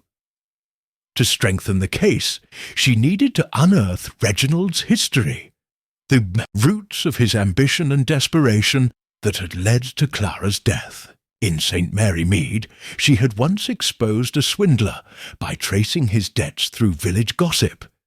Here, she would do the same, but with the added challenge of a grander stage and a more guarded quarry. As the meal ended, she slipped away, her shawl draped over her shoulders, and made her way to the village vicarage, where the Reverend Clement, a kindly man with a memory for parish law, might hold the key to Reginald's past. The walk was slow, the path slick with melting snow, but Miss Marple's determination outstripped her age, her steps as purposeful as her thoughts. The vicarage, a modest house nestled beside the church, was warm with the scent of wood smoke, and the Reverend greeted her with a smile that faltered at her sombre expression. "Miss Marple, what a dreadful business at Holly House," he said, ushering her to a chair by the fire. "Poor Clara, taken so suddenly. The parish is in shock."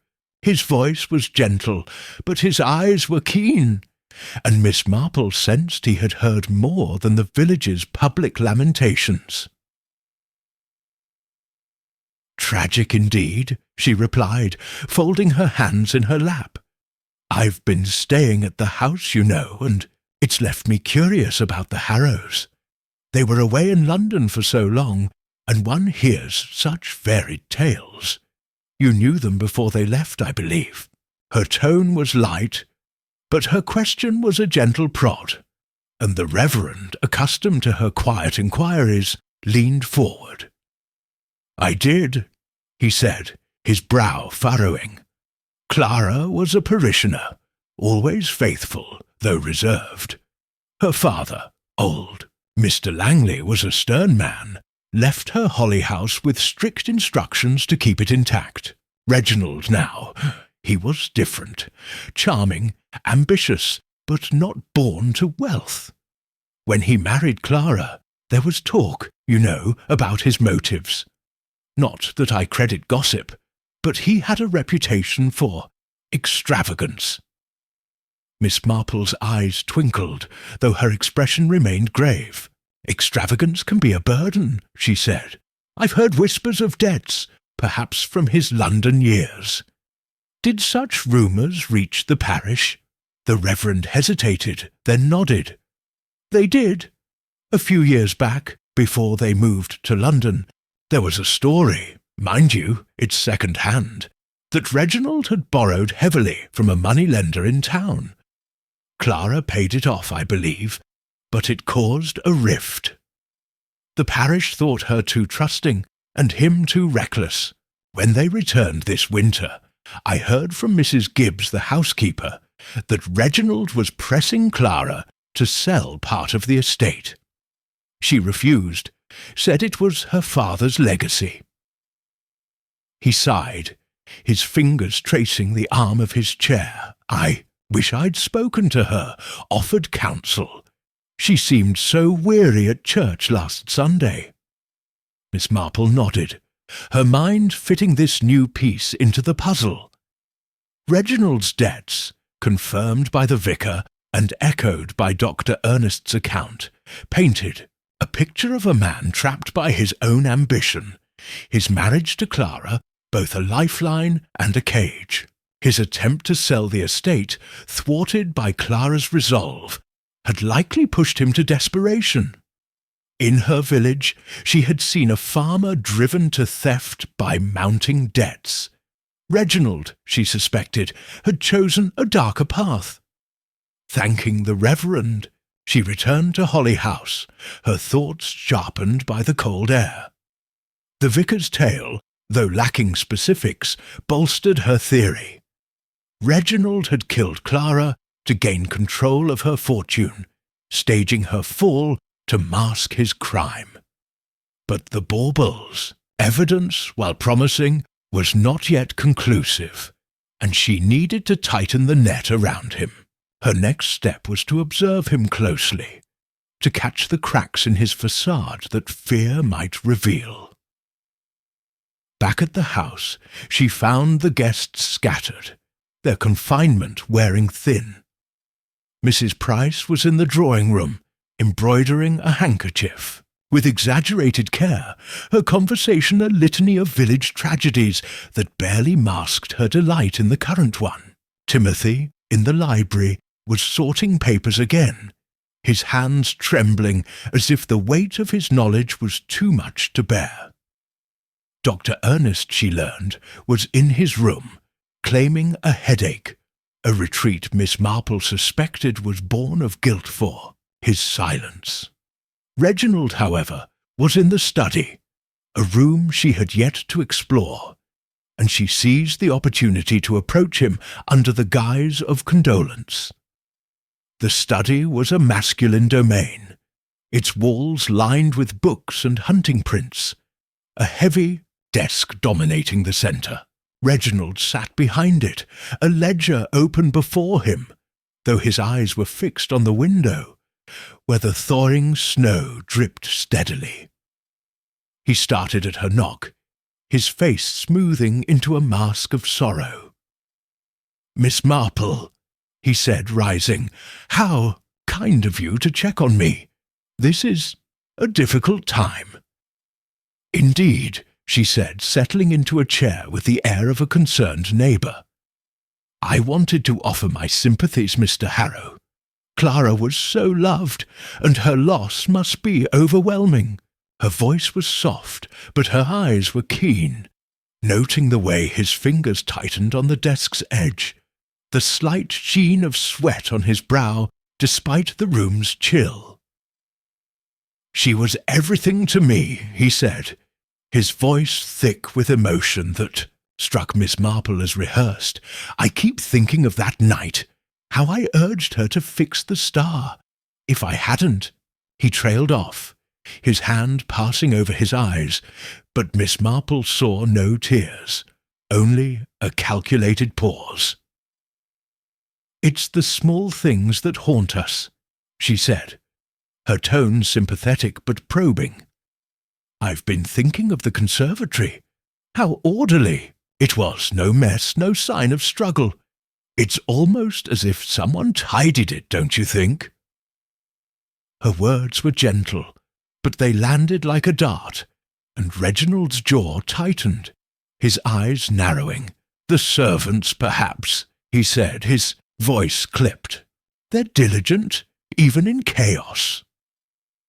He forced a smile, but it was brittle, and Miss Marple pressed further, her voice as soft as a breeze. "Of course," she said, "though it's curious, isn't it, how the police are so interested in that bauble? I heard they're testing it for traces, blood perhaps, or something else." She watched him closely, and the effect was immediate. His face paled, his hand jerking to the ledger, knocking a pen to the floor. "Blood?" he said, his voice hoarse. "That's absurd. It was an accident, Miss Marple. Clara fell. Everyone saw it." His words were firm, but his eyes betrayed panic, and Miss Marple knew she had struck a nerve. "I'm sure you're right," she said, rising with a serene smile. "The police will sort it out. They're very thorough." She left the study, her heart pounding with quiet triumph. Reginald's reaction confirmed her suspicions. He feared the bauble's evidence, knew it could expose his crime. In her village, she had once trapped a liar by mentioning a non-existent witness. Here, the bauble served the same purpose, a silent threat to his composure.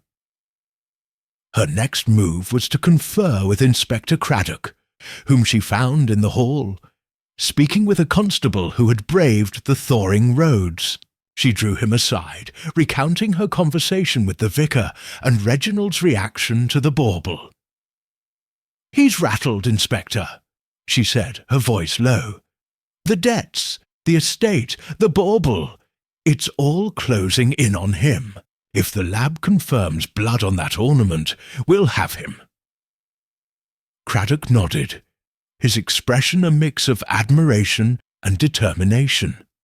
"The lab's working on it, but the roads are slowing things. I've asked for a rush, and we'll have results. By tomorrow, I hope. In the meantime, I'll keep an eye on Harrow. Your instincts are spot on, Miss Marple." He paused, a smile tugging at his lips. "I almost pity the man, with you on his trail." Miss Marple smiled faintly, her thoughts already turning to the guests. Timothy's nervousness, his fleeting mention of Reginald by the tree, suggested he might hold a crucial detail, if only she could coax it out. Mrs. Price, with her insatiable curiosity, could be a useful distraction, spreading unease among the household. Ernest, burdened by his knowledge, might yet reveal more if pressed gently. Each was a thread in the tapestry, and she would weave them carefully. Seeking Timothy, she found him in the garden, where the snow had melted enough to reveal patches of frozen grass. He was pacing, his breath visible in the cold air, his face a mask of anxiety. "Mr. Blake," she called, approaching with a kindly smile, "it's a bit chilly for a stroll, isn't it? I hope you're not too troubled by all this." Timothy started, his eyes wide. "Oh, Miss Marple, I just needed air. It's so heavy in there with the police and everything." His voice trembled, and Miss Marple seized the moment, her tone gentle but insistent. "It is oppressive," she agreed, falling into step beside him. "You've been so quiet, and I can't help thinking you saw something that night. Something you're afraid to share. It's natural to hesitate, but Clara deserves the truth, don't you think?" Her words were soft, but they struck home, and Timothy's shoulders slumped, his eyes glistening. "I didn't see much," he said, his voice barely audible. "I was coming back from the cellar, and I saw Mr. Harrow by the tree just before Clara fell. He was close to the ladder, holding something shiny.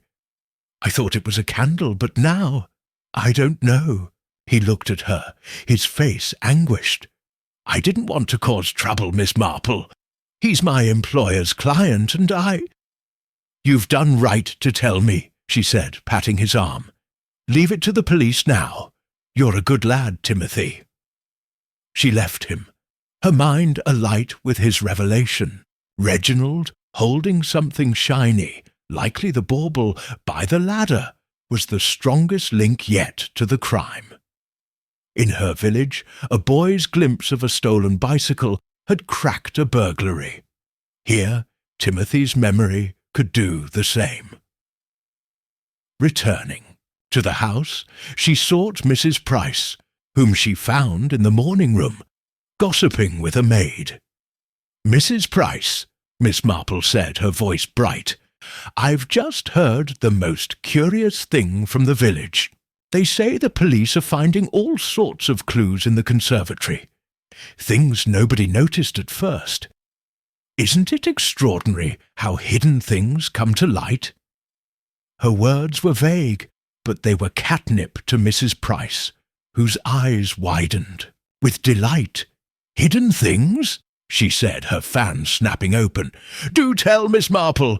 I knew there was more to this than a simple fall." Miss Marple smiled, letting the widow's imagination run wild, knowing her chatter would unsettle Reginald further. As evening fell, the house settled into a tense hush, the guests gathering for a subdued dinner. Reginald, his face drawn, spoke little, his eyes flicking to Craddock, who had returned with news of the lab's progress. "We're expecting results soon," the inspector said, his tone neutral but his gaze fixed on Reginald. Miss Marple, seated beside Ernest, noted the doctor's clenched hands, his silence a testament to his inner conflict. Seizing the moment, she spoke, her voice clear but casual. "It's remarkable, isn't it, how the past catches up with us? Debts, promises, little mistakes. They all leave traces, like footprints in snow." Her words were general, but they struck Reginald like a blow, his fork clattering to the table. "What do you mean by that?" he demanded, his voice sharp. "This is a time for mourning, not insinuations." His eyes blazed, but Miss Marple met them with serene calm. "Only that truth has a way of surfacing," she said. "The police are so diligent, aren't they, Inspector?" Craddock nodded, his expression unreadable, and the table fell silent, the air thick with unspoken accusations. Dinner ended abruptly, the guests dispersing with hurried excuses. Miss Marple retired to her room, her notebook open, her thoughts a whirl of triumph and caution. Reginald's past, laid bare by the vicar and Timothy's glimpse, had tightened the noose, but the bauble's evidence was the key to his downfall. As the snow melted outside, she felt the case nearing its climax. The husband's secrets no longer buried, but exposed, ready to bring justice for Clara Harrow. Chapter 8. The Post-mortem. The 5th day at Holly House arrived with a deceptive calm, the snow outside melting into rivulets that carved paths through the drifts, as if nature itself sought to uncover what lay hidden. Within the grand estate, the atmosphere was charged with a brittle tension, the guests moving through the rooms like chess pieces, awaiting a decisive move. Miss Jane Marple, seated in her room with her knitting idle in her lap, gazed out at the thawing landscape, her thoughts as precise as the stitches she had paused. The bauble, with its trace of blood and hair, had solidified her conviction that Clara Harrow's death was murder, and Reginald Harrow, with his debts and calculated grief, was the architect. Yet the case hung on the post-mortem's findings, and Miss Marple knew that today's revelations would either tighten the noose or demand a new strategy. The house, once aglow with festive warmth, now seemed to shrink under the weight of suspicion, its holly garlands wilting like forgotten promises. At breakfast, the dining room was a tableau of strained civility, the clink of porcelain a stark contrast to the silence that smothered conversation. Reginald Harrow, at the table's head, wore a mask of stoic resolve, but Miss Marple noted the faint tremor in his hand as he poured coffee, a crack in his carefully constructed facade. Mrs. Lavinia Price, her jet-adorned dress a study in theatrical, mourning nibbled a scone with exaggerated delicacy, her eyes darting to catch any flicker of unease. Timothy Blake, his youthful features drawn, stared at his plate, his silence a testament to the secret he had shared with Miss Marple. Reginald's presence by the ladder, holding something shiny. Dr. Ernest Harrow, his thin face pale, ate mechanically, his earlier confession of Clara's fears weighing heavily on his conscience. Miss Marple, sipping her tea, let her gaze roam, her mind sifting through the threads of the case. The baubles' evidence, now in the hands of the police lab, was a silent accuser, but its confirmation was delayed by the thawing roads. Timothy's glimpse of Reginald, the vicar's tales of debts, the solicitor's letter hidden from Clara's husband, all pointed to a man driven to murder by greed. Yet the post-mortem, expected today, was the pivot on which the case would turn, and Miss Marple braced herself for its findings, knowing they could either seal Reginald's fate or complicate the narrative. The meal was interrupted by the arrival of Inspector Craddock, his coat dusted with melted snow, his expression grave but alert. "Good morning," he said, accepting a chair. "The roads are clearing, and we've had word from Dr. Haydock. The post-mortem results are in, and I'll need to discuss them with you all." His glance flickered to Miss Marple, a silent acknowledgment of her role, and she returned a slight nod, her heart quickening with anticipation. Reginald cleared his throat, his voice steady, but strained. "Anything to help, Inspector. We're all eager for clarity." His words were polite, but Miss Marple caught the fleeting clench of his jaw, a sign of dread that belied his composure. In St. Mary Mead, she had seen a poacher betray his guilt with a similar gesture, and she knew Reginald was teetering on the edge of exposure. Craddock nodded, his notebook open. "Dr. Haydock will join us shortly to explain the findings. In the meantime, I'd like to review your statements from the night of the incident. Small details can make a difference." His tone was neutral, but his eyes were sharp, and Miss Marple sensed he was baiting the room, hoping to provoke a slip. As the guests murmured agreement, Dr. Haydock arrived, his round face flushed from the cold, his medical bag clutched like a talisman. "A sad business," he said, settling beside Craddock. "I've completed the post-mortem, and the results are unexpected."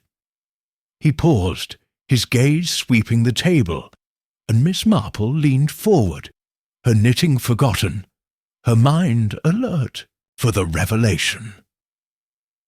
"The cause of death," Haydock began, "was a severe fracture to the skull, as expected from a fall. But the nature of the injury is troubling. The fracture shows a localized impact, more consistent with a sharp blow than a broad collision with the floor. There's also bruising on the temple, suggesting a strike before the fall, possibly enough to daze her." His voice was steady, but his words landed like a thunderclap, and the room froze. Reginald's cup clattered against its saucer, his face draining of colour. "A blow?" he said, his voice hoarse. "That's impossible. She slipped. Everyone saw it." His protest was swift, but Miss Marple noted the desperation in his tone, the way his eyes darted to the door as if seeking escape. Mrs. Price gasped, her fan snapping open. "A blow? You mean someone hit her?" Her voice trembled with excitement, and Miss Marple suppressed a sigh, knowing the widow's gossip would soon amplify the revelation. Timothy, his hands twisting his napkin, stared at the table, his earlier confession to Miss Marple clearly weighing on him. Dr. Ernest, by contrast, leaned forward, his expression a mix of shock and vindication. "Are you saying it wasn't an accident?" he asked, his voice low but intense. Haydock nodded, his face grim. "I'm saying it's possible, likely even, that Mrs. Harrow was struck before she fell. The bruising and fracture suggest a heavy object, something with weight but not too large. We're still analysing tissue samples, but the evidence points to foul play." He glanced at Craddock, who took over with a nod. "This changes the investigation," Craddock said, his voice firm. "We're treating Mrs. Harrow's death as suspicious, and I'll need detailed accounts from everyone present that night. We're also examining an item from the scene. A glass bauble found with a crack and possible blood traces. Words were measured, but they struck the room like a spark, and Reginald's hand jerked, knocking over his coffee. "Blood?" he said, his voice rising. "This is absurd. That bauble was just decoration. You can't seriously think—" He stopped, his eyes wide, and Miss Marple saw the panic she had anticipated, the crack in his armour widening under scrutiny. Craddock's gaze was unyielding. "We're testing it now," he said, "and we'll know soon enough. For now, let's go over your movements again. Mr. Harrow, you were closest to your wife when she fell, correct?" His question was polite, but it pinned Reginald like a specimen, and Miss Marple watched, her heart steady but her mind racing. Reginald swallowed, his composure fraying. "I was nearby, yes, encouraging her to fix the star. She was unsteady, too much wine, perhaps. I tried to catch her, but it happened so fast." His words were rehearsed, but they rang hollow, and Miss Marple recalled Timothy's glimpse of him holding something shiny, a detail that now seemed damning. Mrs. Price, eager to contribute, leaned forward. "I was watching Timothy's charade," she said, her voice breathless. "I didn't see Clara climb, but I heard the scream and turned. She was already on the floor, poor thing. I didn't notice anything odd, just the chaos." Her account was vivid but unhelpful, and Miss Marple suspected she was embellishing for effect. Timothy, under Craddock's gaze, stammered, "I was in the cellar, fetching wine. I came back just after it happened. Everyone was shouting, and Mr. Harrow was kneeling by her." His eyes flicked to Miss Marple, and she knew he was wrestling with his earlier admission, too afraid to repeat it in public. Dr. Ernest, his voice steady but strained, spoke next. "I was near the tree, adjusting a candle. I saw Clara on the ladder, but I was distracted until she fell. I rushed to check her pulse, but she was unconscious, maybe already gone." His account was precise, but Miss Marple noted the way his hands clenched, as if holding back a deeper truth. When her turn came, Miss Marple spoke with quiet clarity. "I was seated by the fern, watching the game. I saw Mrs. Harrow hesitate before climbing, as if reluctant. Mr. Harrow urged her up, and then she fell, too quickly, I thought, for a simple slip. The floor was clean, Inspector, and the ladder steady, which struck me as odd." Her words were measured, but they sharpened the room's tension, and Reginald's face tightened, his eyes boring into her. Craddock nodded, his pencil moving swiftly. "Thank you, Miss Marple. Your observations are invaluable." He closed his notebook, his expression resolute. We'll reconvene after I've reviewed these statements. In the meantime, please remain available."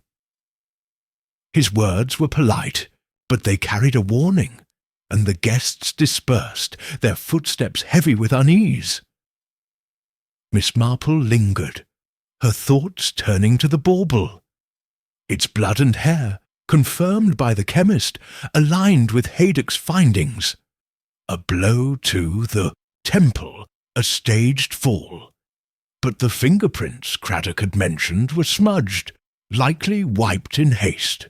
Reginald, she suspected, had been careful but not careful enough, leaving the cracked bauble as his undoing. In her village, she had once solved a burglary by noticing a smudged window pane. Here, the bauble was her window into the truth. Seeking to press her advantage, she approached Timothy in the library, where he sat with a book unopened, his face a mask of anxiety. "Mr. Blake," she said, settling beside him, "you've been so brave, sharing what you saw. I know it's difficult, but the police need every detail. You mentioned Mr. Harrow by the tree, holding something shiny. Could it have been the bauble, do you think?" Her voice was gentle, but it probed, and Timothy's eyes widened, his hands twisting the book's cover. I'm not sure," he said, his voice trembling. It looked like a candle, but it was heavy, not flickering. I didn't think much of it then, but now. I don't want to accuse anyone, Miss Marple." His fear was palpable, and she patted his hand, her tone soothing. "You're not accusing," she said. "You're helping Clara. Tell Inspector Craddock what you told me, and let him decide. It's the right thing, Timothy." She left him, knowing he needed time to muster courage. But his confirmation of the bauble strengthened her case, a thread she would weave into the final tapestry. Her next move was to observe Reginald, whose agitation was now visible to all. She found him in the study, pacing before the desk, a glass of brandy in his hand, despite the early hour. He started at her entrance, his face a mix of irritation and wariness. "Miss Marple," he said, forcing a smile, "you're everywhere, aren't you? Come to offer more sympathies." "Only to see how you're faring," she said, her voice kind but her eyes sharp. "The post-mortem must be a shock.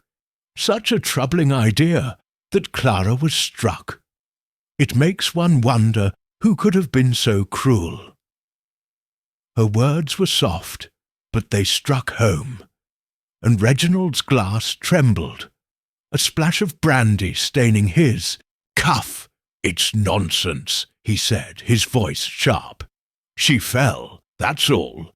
The police are grasping at straws, and you're stirring things up, aren't you?"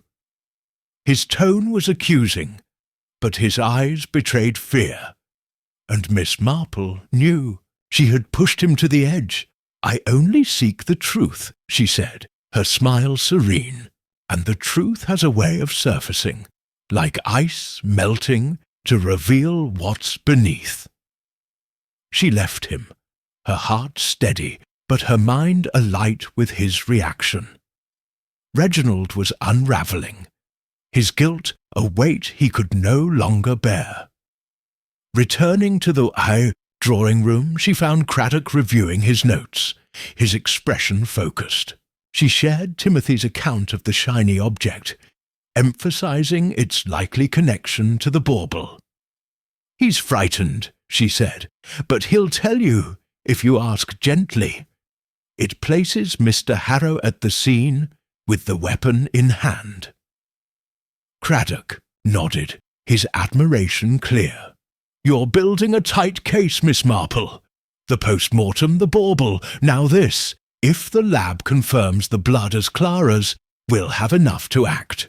He paused, his eyes narrowing. I'm increasing surveillance on Harrow. He's nervous, and nervous men make mistakes."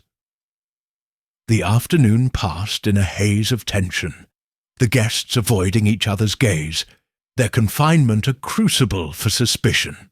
Miss Marple, restless, wandered to the conservatory, drawn by the need to revisit the scene. The tree stood unchanged, its ornaments dim in the fading light, the ladder a silent witness. She studied the floor again, its cleanliness a nagging puzzle, and then the tree's branches, noting a faint bend in one, as if it had borne a sudden weight. The image of Reginald striking Clara, then pushing her from the ladder, was vivid in her mind. But she needed one final piece, a witness's courage, or a slip from the killer himself. As evening approached, she joined the guests for a strained tea, the table set with sombre simplicity. Reginald, his face drawn, spoke little, his eyes flicking to Craddock, who sat with a calm that belied his intent. Mrs. Price, sensing the mood, kept her gossip muted, though her fan betrayed her excitement. Ernest, beside Miss Marple, stared into his cup, his silence heavy with unspoken guilt. Timothy, at the table's end, met her gaze briefly, his nod a sign he had spoken to Craddock. Seizing the moment, Miss Marple spoke, her voice clear but casual. "It's strange, isn't it, how the smallest details can change everything? A cracked bauble, a bruise no one noticed. It's as if Clara herself is pointing us to the truth." Her words were gentle, but they struck Reginald like a blow, his cup slamming to the table. "Enough!" he snapped, his voice raw. "This is a witch hunt, and you're fanning it, Miss Marple. Clara's death was an accident. Why can't you let her rest?" His outburst silenced the room, and Craddock's eyes narrowed, his hand resting on his notebook. "We're only seeking justice," Miss Marple said, her tone unshaken. "And the police are close, aren't they, Inspector?" Craddock nodded, his gaze fixed on Reginald, and the tension in the room was palpable, a storm ready to break. Tea ended abruptly, the guests fleeing to their rooms. Miss Marple retired to hers, her notebook open, her thoughts a whirl of triumph and caution. The post-mortem had confirmed her theory.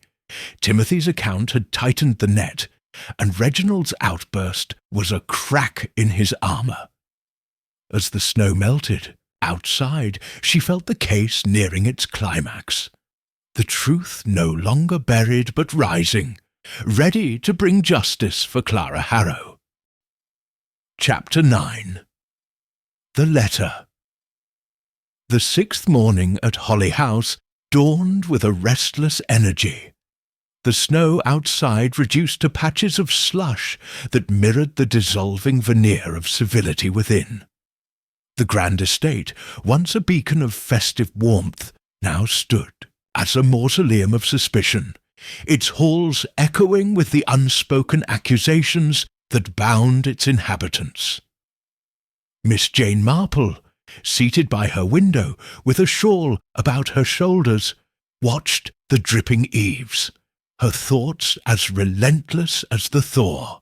The post-mortem's revelation of a deliberate blow, coupled with the bauble's blood and Timothy's hesitant testimony, had tightened the case against Reginald Harrow. But Miss Marple knew that a single thread could unravel her efforts.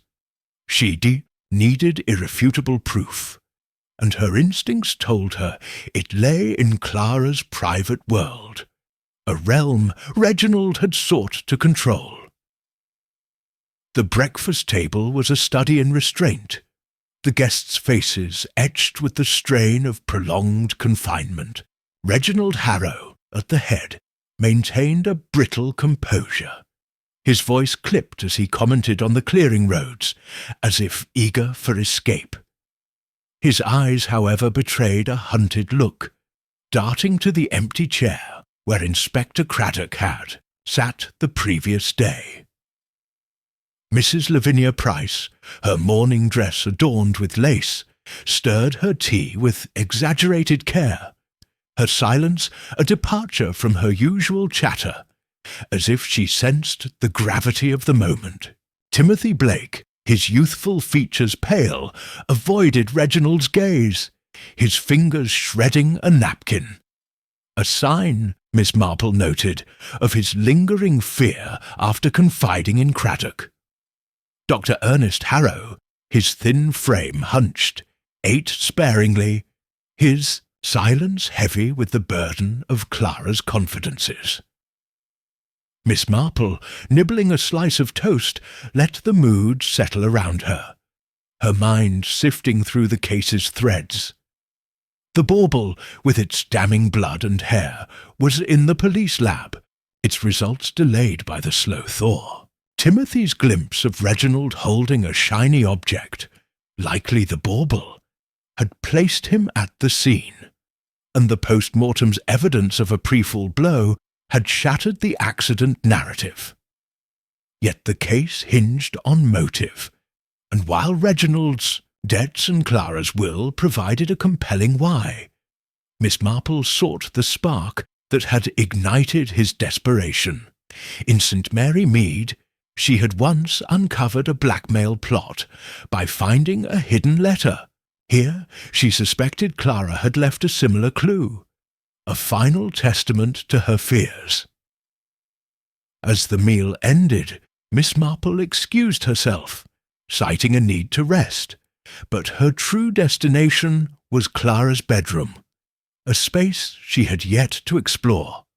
The house was quiet, the servants occupied with clearing snow from the paths, and she moved with the stealth of one accustomed to discreet inquiries.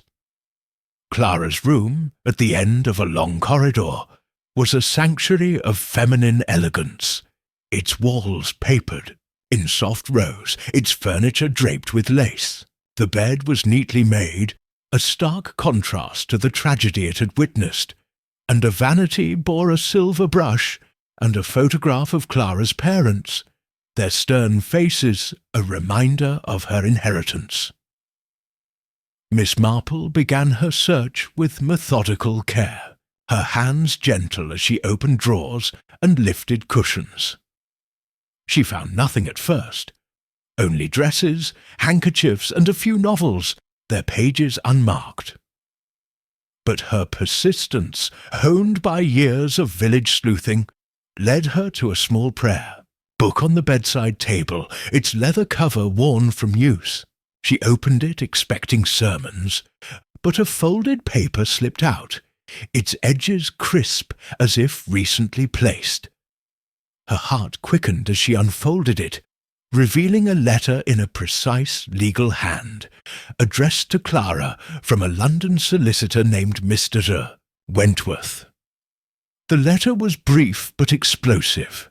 "Dear Mrs. Harrow, I write to confirm your suspicions regarding your husband's actions. Mr. Reginald Harrow has engaged with a broker to sell the south meadow of Holly House, claiming your consent.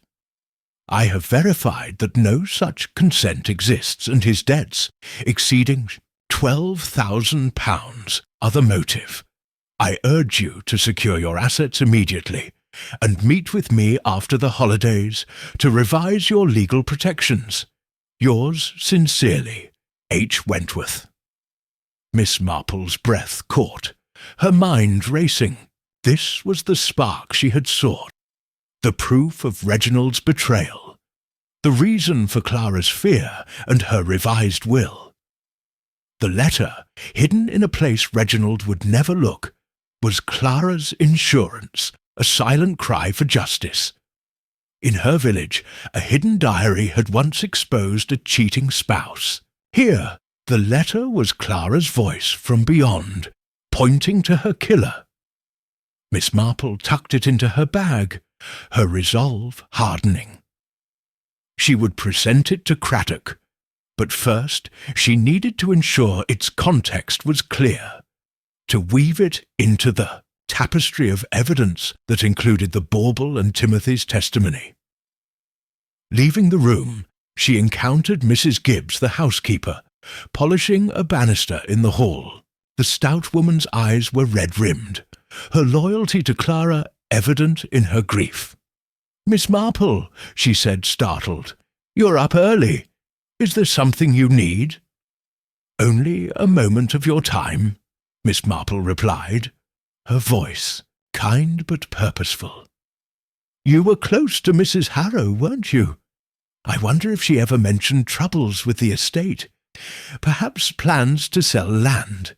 Her question was gentle, but it probed, and Mrs. Gibbs's face tightened, her cloth pausing.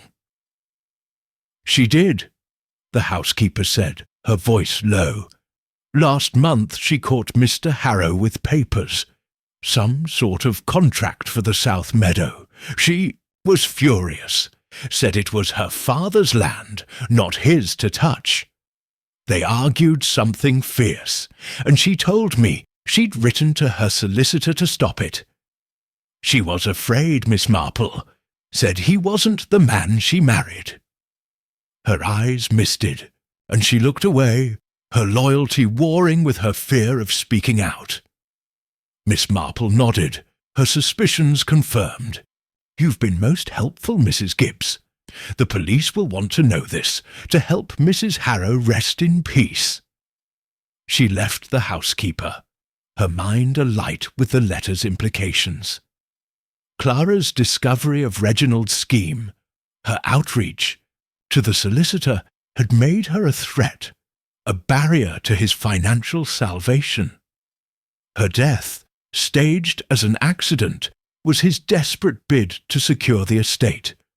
But the letter was his undoing, a piece of evidence he could not erase.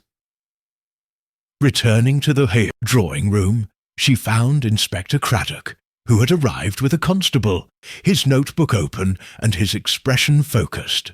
She drew him aside, presenting the letter with a quiet explanation of its discovery. "I found it in Mrs. Harrow's prayer book," she said, her voice low. "It confirms what Dr. Harrow and Mrs. Gibbs told us. Mr. Harrow's attempt to sell land without her consent, driven by debts. It's why she revised her will, and why she was afraid." Craddock's eyes widened as he read the letter, his pencil pausing. "This is dynamite, Miss Marple," he said, his voice a mix of admiration and urgency. "It gives us motive, clear as day. If the bauble's blood matches Mrs. Harrow, and with young Blake's statement, we've got a case that'll hold." He paused, his expression resolute. "I'm bringing Harrow in for questioning this afternoon, but I need to tread carefully. He's slippery, and a man like that doesn't break easy." Miss Marple nodded, her thoughts turning to the guests. Timothy's fear, Mrs. Price's gossip, Ernest's guilt, all were threads she could use to tighten the pressure on Reginald. "Might I suggest," she said, "that you let slip about the letter, perhaps during questioning. Not its details, but its existence. Mr. Harrow is rattled, and the knowledge that Clara left evidence could push him to a mistake."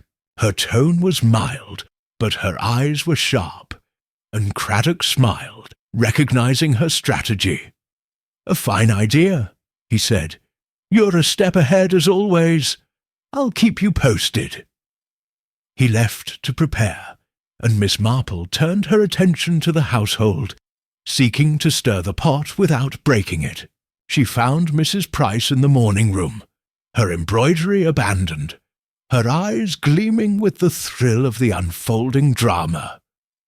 "Mrs. Price," Miss Marple said, settling beside her, "you've such a keen ear for village talk. I've heard the police found something in Mrs. Harrow's room, a letter, they say, about the estate. Isn't it extraordinary how secrets come to light? Her words were vague, but they were catnip to the widow, whose fan snapped open with delight. "A letter," Mrs. Price said, leaning forward. "Do tell, Miss Marple. Was it about Reginald's debts? I always said he was too grand for his means." Her voice was breathless, and Miss Marple smiled, letting her imagination run, knowing the gossip would reach Reginald's ears and deepen his unease. Leaving Mrs. Price to her speculations, Miss Marple sought Timothy, whom she found in the library, his face pale as he sorted papers.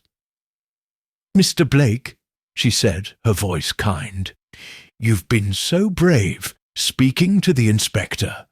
I know it's hard, but you've helped Clara more than you know.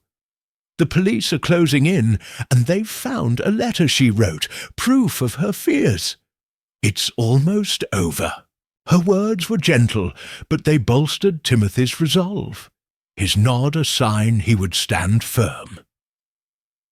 The afternoon brought Craddock's questioning, conducted in the study with a constable at the door. Miss Marple, unable to attend, lingered in the hall, her ears attuned to the raised voices within. Reginald's protests were audible, his tone veering from indignation to desperation as Craddock mentioned the letter, hinting at its contents without revealing all. "You're fishing," Reginald shouted. "Clara wrote no such thing. She trusted me." His denial was fierce, but Miss Marple heard the crack in his voice, the fear of a man cornered. When Craddock emerged, his face was grim but satisfied. "He's shaken," he told Miss Marple, drawing her aside. "The letter hit him hard, and he's scrambling to explain it away. The lab called. The bauble's blood is human, likely Mrs. Harrow's, though they need one more test to confirm. The hair's hers too, dark and fine. We're close, Miss Marple, but I need him to slip, to admit something we can use." Miss Marple nodded, her mind racing. "Keep the pressure on," she said.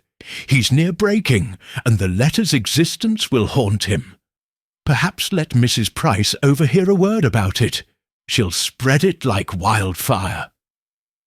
Craddock grinned, appreciating her cunning, and left to continue his work.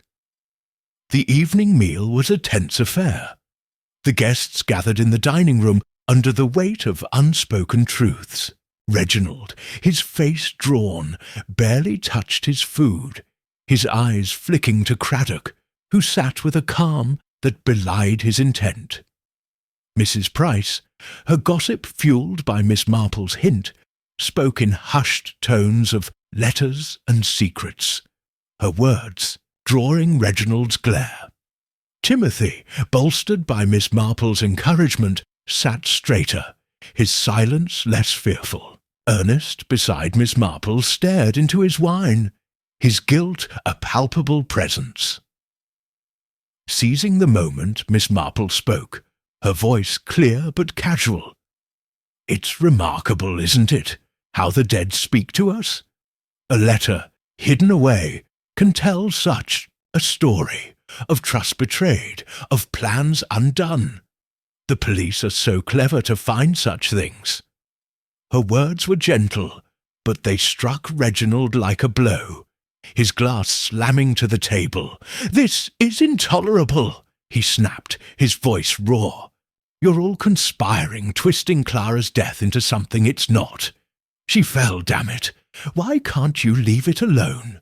His outburst silenced the room, and Craddock's eyes narrowed, his hand resting on his notebook. "We're only seeking justice," Miss Marple said, her tone unshaken. "And the truth, Mr. Harrow, has a way of rising, like water through melting snow." Her eyes met his, and she saw the fear she had anticipated, the crack in his armour now a chasm. Dinner ended abruptly, the guests fleeing to their rooms. Miss Marple retired to hers, her notebook open, her thoughts a whirl of triumph and caution. The letter had been her masterstroke, a silent witness to Reginald's betrayal, and his reaction confirmed his guilt. As the thaw continued outside, she felt the case nearing its climax, the truth no longer hidden but blazing, ready to bring justice for Clara Harrow. Chapter 10. The Trap. The 7th evening at Holly House descended with a quiet menace, the melting snow outside giving way to a brittle frost that mirrored the icy tension within. The grand estate, its festive trappings now a mockery of the tragedy they framed, seemed to hold its breath, as if awaiting the final act of a drama long in the making. Miss Jane Marple, seated in her room with her knitting untouched, gazed out at the darkening grounds, her thoughts as sharp as the frost-glazed windows. The solicitor's letter, hidden in Clara Harrow's prayer book, had cemented Reginald Harrow's motive, while the bauble's blood and Timothy's testimony had painted him as the killer. Yet the case, though nearly complete, lacked the final stroke, a confession or undeniable proof to bind Reginald to the act. Tonight, Miss Marple resolved, she would set a trap, baited with his own fear, to draw the truth into the open. The house was a labyrinth of strange silences, the guests moving through its halls like shadows, each burdened by their role in the unfolding mystery. At dinner, the dining room was a stage of suppressed nerves, the candlelight casting long shadows that danced like spectres. Reginald at the table's head was a man unravelling, his face gaunt, his hands unsteady as he lifted his wineglass. His attempts at conversation, brief remarks about the weather, the roads, were met with curt nods, his authority eroded by suspicion. Mrs. Lavinia Price, her morning dress a touch too ornate, picked at her meal, her usual gossip subdued, but her eyes alight with anticipation, as if sensing a climax. Timothy Blake, bolstered by his confession to Inspector Craddock, sat with a newfound resolve, though his glances at Reginald were wary. Dr. Ernest Harrow, his thin frame taut, ate in silence, his guilt for failing Clara a palpable weight. Miss Marple, seated beside Ernest, let the mood settle, her mind weaving the threads of her plan. The letter had shaken Reginald, its revelation of his attempted land sale a blow to his facade. The bauble, with its confirmed blood and hair, was now a lethal arrow in Craddock's quiver, its lab results expected any hour. Timothy's account of Reginald holding a shiny object by the ladder, coupled with the post-mortem's evidence of a pre-fall blow, had built a case that was nearly airtight. Yet Reginald, slippery and defiant, clung to his story of an accident, and Miss Marple knew that only a moment of weakness, provoked by fear or guilt, would break him. In St. Mary Mead, she had once trapped a thief by staging a public accusation, prompting a panicked confession. Here she would orchestrate a similar moment, using the gathered guests as her audience. As dessert was served, a simple fruit compote, the festive puddings abandoned, Miss Marple sought Craddock's eye across the table. The inspector, present at her request, nodded subtly, understanding her intent. She had shared her plan earlier, in a quiet corner of the study. A gathering in the drawing-room, ostensibly to honour Clara, but in truth a stage to confront Reginald with the weight of the evidence, layered with hints to unsettle him. Craddock, impressed by her cunning, had agreed, ensuring a constable was nearby to act if Reginald faltered. The trap was set, and Miss Marple felt the calm resolve of a chess player moving toward checkmate. Rising from her chair, she spoke, her voice clear but gentle, carrying the authority of one accustomed to being heard. "My dear friends," she began, her eyes sweeping the table, "this has been a trying time, and I feel we owe it to Clara to mark her memory before we part. Might we gather in the drawing-room after dinner? A few words, a moment of reflection. It would do her justice, I think." Her tone was warm, but her words carried a subtle command, and the guests, caught off guard, murmured agreement. Reginald's face tightened, his eyes narrowing, but he nodded, his voice clipped. "A fine idea, Miss Marple. Clara would have appreciated it." His words were polite, but Miss Marple caught the flicker of unease in his gaze, a sign that her presence and her persistent probing had become a threat. Mrs. Price, sensing drama, clapped her hands softly, her fan forgotten. Timothy and Ernest exchanged glances, the former nervous, the latter resigned, as if bracing for an inevitable reckoning. The drawing-room, with its oak-panelled walls and roaring fire, was a fitting stage, its grandeur softened by the weight of tragedy. The guests assembled, their chairs arranged in a loose circle, the firelight casting their faces in stark relief. Craddock stood by the mantel, his notebook tucked away, his posture relaxed but alert. A constable lingered near the door, unobtrusive but ready. Miss Marple, seated near the centre, adjusted her shawl, her knitting bag at her feet, her demeanour that of a kindly aunt, but her mind as sharp as a blade. She began, her voice soft but resonant, carrying the weight of truth. "Clara Harrow was a woman of grace and kindness taken from us too soon," she said, her eyes moving from face to face. "But her death, as we now know, was no accident. The police have found evidence, a blow to her head delivered before her fall by a heavy object, perhaps a bauble from the very tree she loved. Her words were measured, but they struck like a gong, and Reginald's hand clenched, his knuckles white against the arm of his chair.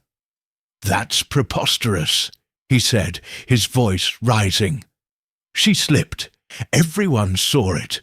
This is a fantasy, Miss Marple, and you're fueling it." His protest was fierce, but his eyes darted to Craddock, and Miss Marple pressed forward, her tone unshaken. "I wish it were a fantasy," she said, "but the facts are stubborn.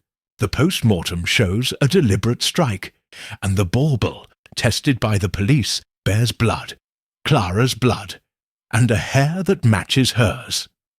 Someone struck her, dazed her, and pushed her from the ladder, staging an accident to hide a murder." Her words hung in the air, and the room fell silent, the crackle of the fire the only sound. Mrs. Price gasped, her hand flying to her mouth, though her eyes gleamed with excitement.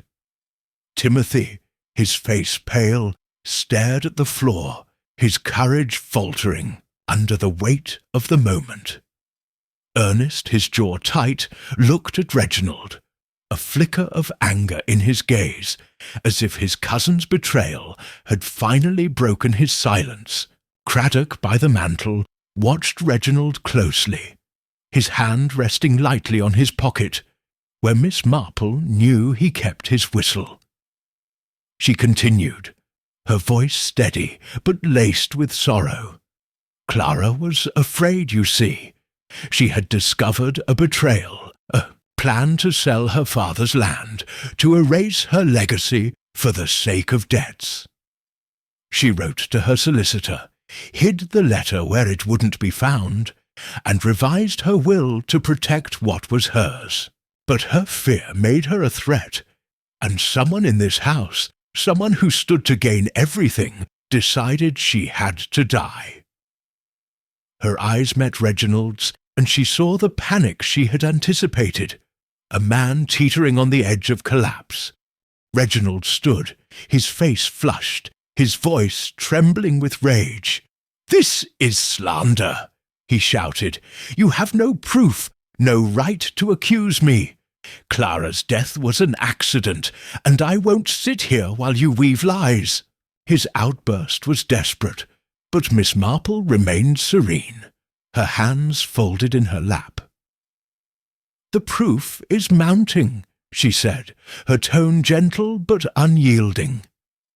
"The police have the letter, the bauble, a witness who saw you by the ladder, holding something shiny just before she fell.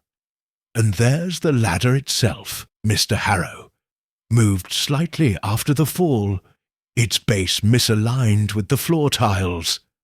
Only someone staging a scene would bother to adjust it, to ensure it looked just so."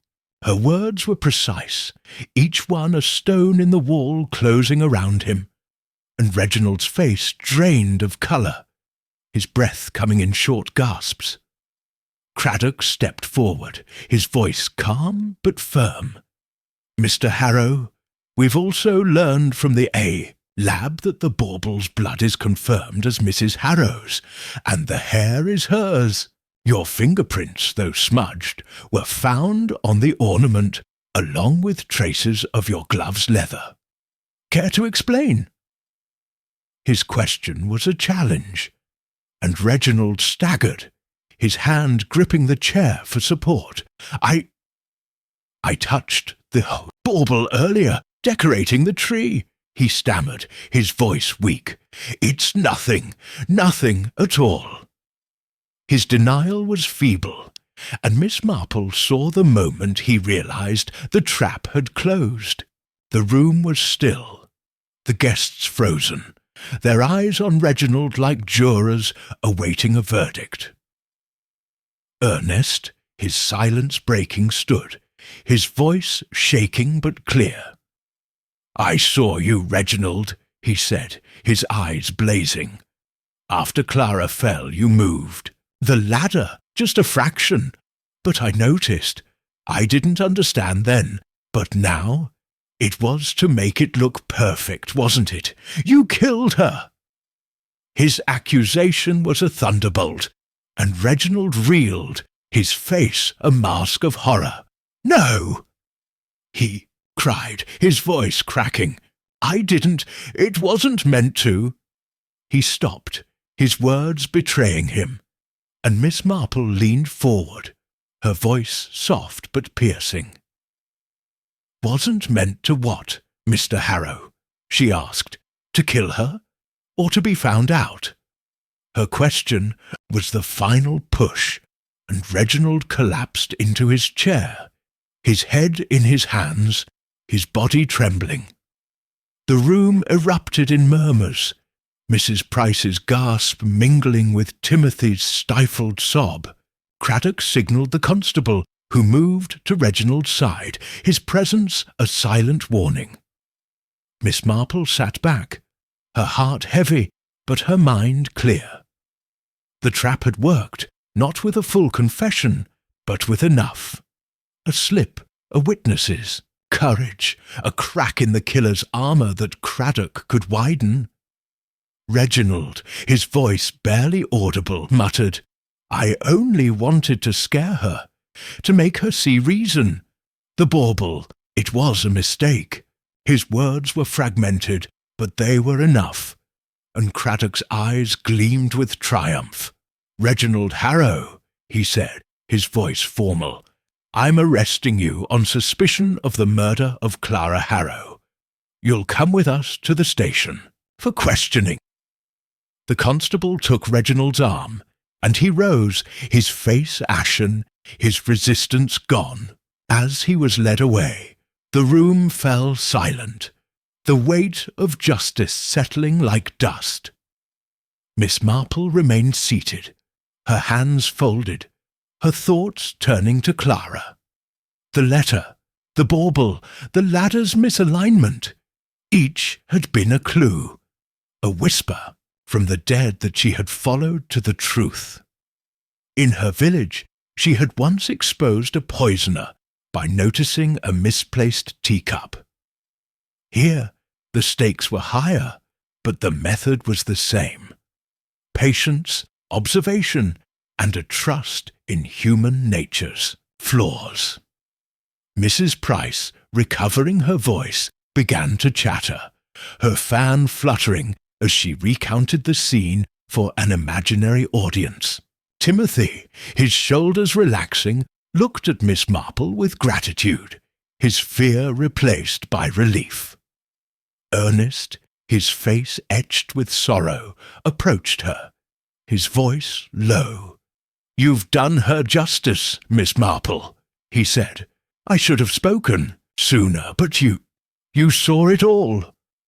"I only saw what was there," she said, her smile faint but warm. "Clara deserved the truth, and we've given it to her." She rose, her knitting bag in hand, and made her way to her room, the fire's glow fading behind her. As she sat by her window, her notebook open, she reflected on the trap's success. Reginald's slip, provoked by the weight of evidence and Ernest's accusation, had been the climax she sought, though she knew Craddock would press for a full confession at the station. The case was nearly closed, but her work was not yet done. She would ensure every detail was tidy, every thread woven into the final report. Outside, the frost glittered under a rising moon, a reminder that even in the coldest moments, truth could shine through, bringing warmth to those it served. Chapter 11. The Confession. The 8th morning at Holly House broke with a stark clarity, the frost outside sparkling under a pale sun that offered light but little warmth. The grand estate, stripped of its festive cheer, stood as a silent witness to the drama that had unfolded within its walls, its grandeur now a hollow backdrop to the truth laid bare.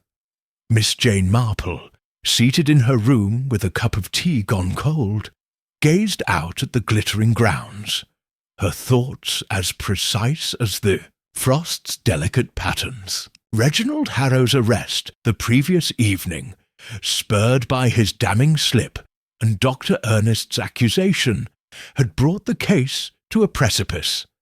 But the final act, a full confession, remained unwritten.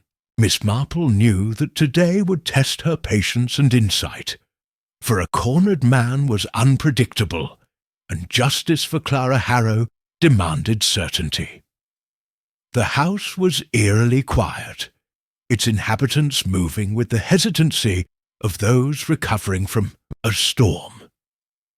The drawing-room confrontation, orchestrated by Miss Marple's careful trap, had left the guests shaken, their roles in the mystery exposed under the firelight's glare. Reginald, now in custody at the village police station, had been led away in silence, his face a mask of defeat, but his eyes still flickering with defiance. Mrs. Lavinia Price, ever the dramatist, had retired in a flurry of whispers, her fan a blur as she spun the tale for future audiences.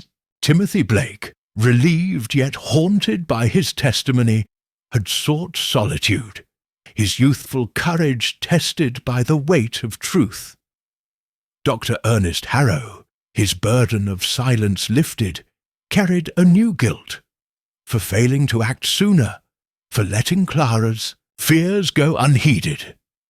Miss Marple, her knitting untouched, reflected on the case's threads. The solicitor's letter, hidden in Clara's prayer book, had revealed Reginald's betrayal, his attempt to sell her land to settle debts. The bauble, with its blood and hair, had proven a weapon, its crack a silent accusation of murder. Timothy's glimpse of Reginald by the ladder, holding a shiny object, had placed him at the scene, while the post-mortem's evidence of a pre-fall blow had shattered the accident narrative. The ladder's misalignment, a detail she had noted with quiet triumph, had clinched the staging of the crime. Yet Reginald's muttered admission, "I only wanted to scare her. The bauble was a mistake," was not enough for a conviction.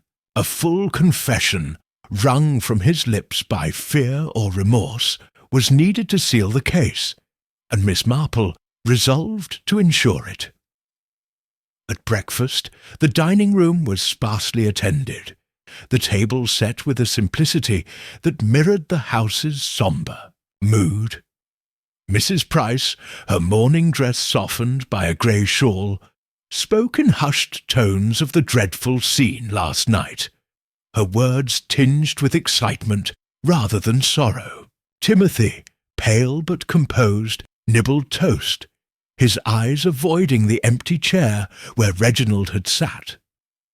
Ernest, his thin face drawn, sipped coffee, his silence a testament to his inner turmoil. Inspector Craddock was absent, having remained at the station to question Reginald, but a constable lingered in the hall, a reminder of the law's presence. Miss Marple, sipping her tea, let the conversation drift, her mind focused on her next move. Reginald, she knew, was a man of pride, his charm a shield for his desperation. His slip last night, provoked by her trap and Ernest's accusation, had cracked that shield. But pride could make him stubborn, clinging to denial even as evidence mounted. In St. Mary Mead, she had once coaxed a confession from a poacher by appealing to his remorse. Here, she would rely on Craddock's pressure and her own subtle nudges to push Reginald over the edge. Her plan was to visit the station, to share her insights with Craddock and, if possible, observe Reginald's interrogation, where a single word could turn the key. Rising from the table, she excused herself, citing a need for air. But her destination was the village police station, a short walk now that the roads were cleared. She bundled into her coat and scarf, her steps careful on the icy patches, her thoughts as steady as her pace. The station, a squat brick building beside the church, was bustling despite the early hour, its officers buoyed by the case's progress. Craddock greeted her in the anteroom, his face tired but alert, his notebook thick with scribbled notes. "Miss Marple, you're a sight for sore eyes," he said, offering a chair. "Harrow's been tough, denying everything, claiming his words last night were misunderstood. But he's rattled, and we've got the bauble's results. The blood and hair are definitely Mrs. Harrow's, and the smudged prints match his glove's leather. The letter from the solicitor's the final nail, but he's holding out, insisting it was an accident." His voice was frustrated, but his eyes held hope, and Miss Marple nodded, her mind already at work. "He's proud," she said, her voice soft but firm. "A man like that doesn't break easily, but he's afraid of exposure, of losing the facade he's built. Keep pressing on the letter, Inspector, and the bauble's prints. Remind him that Clara knew his betrayal, that she left proof he couldn't destroy. And perhaps let him see me if you can. My presence unsettles him, and a familiar face might tip the balance." Her suggestion was bold, but Craddock, trusting her instincts, agreed, arranging for her to observe from behind a one-way glass. The interrogation room was stark, its walls bare save for a clock ticking with relentless precision. Reginald sat at a table, his broad shoulders slumped, his face haggard under the harsh light. Craddock, opposite him, leaned forward, his voice calm but unyielding.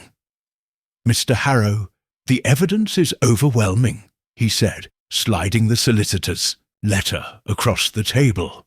"Your wife knew you were selling her land, forging her consent to pay your debts. She wrote to her solicitor, hid the letter where you wouldn't find it. Why would she do that, if she trusted you?" Reginald's jaw tightened, his eyes fixed on the letter. "She misunderstood," he said, his voice hoarse. "I was protecting her, managing the estate. She was nervous, always imagining things." His words were defiant, but his hands trembled, and Miss Marple, watching from the shadows, saw the crack in his armour widen. Craddock pressed on, producing a photograph of the bauble. "This was found near the ladder, cracked with your wife's blood and hair. Your prints smudged but there on the glass and your gloves leather. You were seen by the ladder, holding something shiny just before she fell. Explain that, Mr. Harrow." His tone was sharp, and Reginald flinched, his face paling. I touched it earlier, decorating," he stammered. "It's a coincidence, nothing more. Clara slipped. She'd had wine. She was unsteady." His voice rose, but it lacked conviction, and Miss Marple noted the sweat on his brow, the way his eyes darted to the door.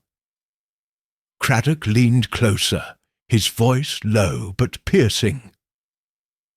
"She was struck, Mr. Harrow, before she fell. The post-mortem proves it.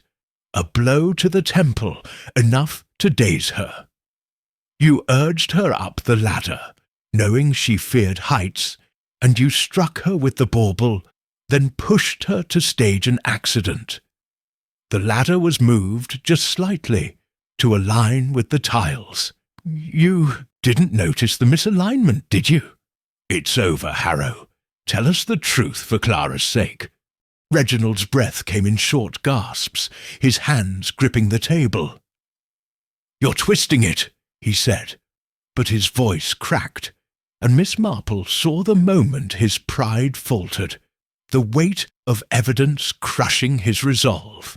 Craddock, sensing the shift, nodded to the constable, who opened the door to reveal Miss Marple, standing quietly in the hall. Reginald's eyes widened, his face draining of colour.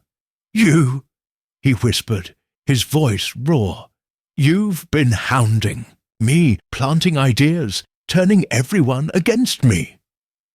His accusation was desperate, but Miss Marple met his gaze with serene calm, her presence a silent reminder of the truth he could not escape. "I've only followed the facts," she said, her voice gentle but unyielding. "Clara trusted you, and you betrayed her.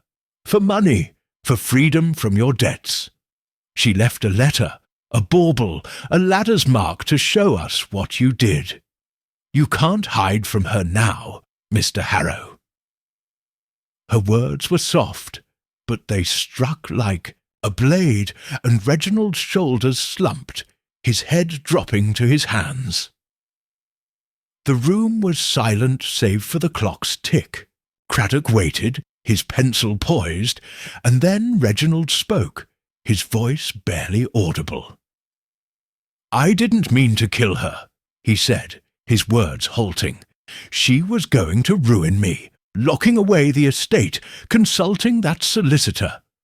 I needed the money, the land sale, to start over. That night I saw my chance.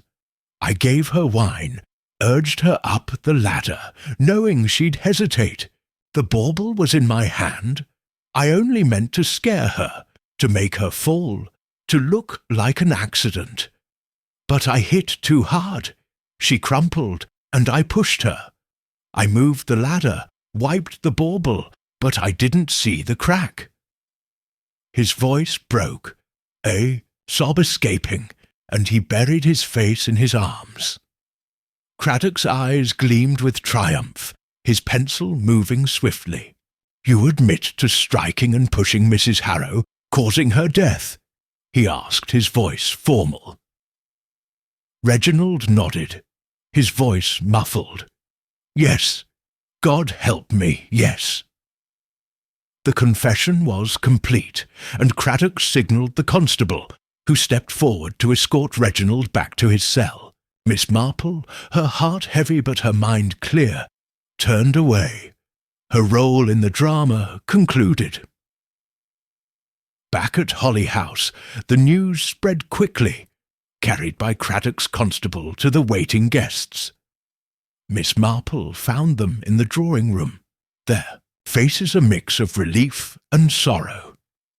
Mrs. Price, her fan stilled, spoke of justice served, though her eyes betrayed a hunger for more details. Timothy, his shoulders relaxed, thanked Miss Marple quietly, his voice thick with gratitude. Ernest, his guilt eased but not erased, clasped her hand, his eyes misting. "You've done what I couldn't," he said. "Clara can rest now. I only saw what was there," Miss Marple replied, her smile faint but warm. "Clara's truth was stronger than his lies." She excused herself, her thoughts turning to the case's aftermath. Reginald's confession, recorded and witnessed, would lead to a trial, but the evidence, letter, bauble, ladder, testimony, was unassailable. In her village she had once closed a case by finding a stolen ring in a bird's nest. Here the stakes were higher, but the method was the same. Patience, observation, and a trust in human nature's flaws.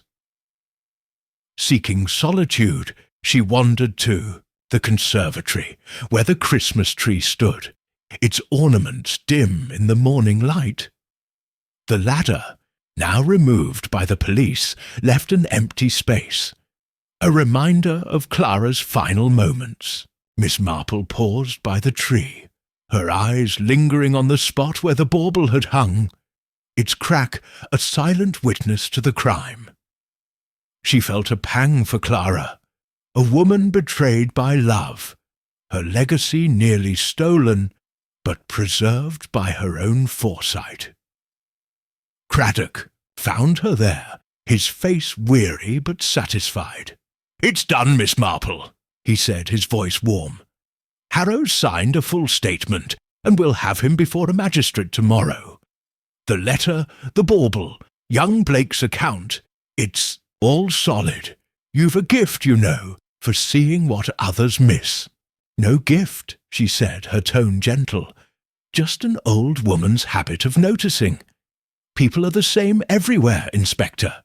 Greedy, frightened, human. Clara's truth was there, waiting to be seen." She smiled, her eyes twinkling, and Craddock shook his head, his admiration clear. "You're too modest," he said. "The village owes you, and so do I. If you ever fancy a job with the force—" His tone was teasing, but his respect was genuine, and Miss Marple laughed softly, waving off the idea. As Craddock left to finalize his report, Miss Marple returned to her room, her notebook open, her thoughts settling like snow after a storm.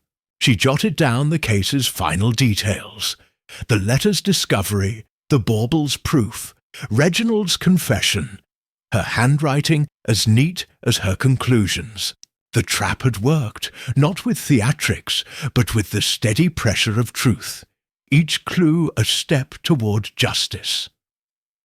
Outside, the frost gleamed under the sun, a reminder that even in the darkest moments, light could find a way, bringing clarity to those who sought it.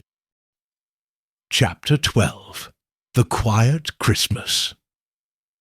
The 9th morning at Holly House dawned with a serene stillness, the frost outside softening under a weak sun that cast long shadows across the thawing grounds.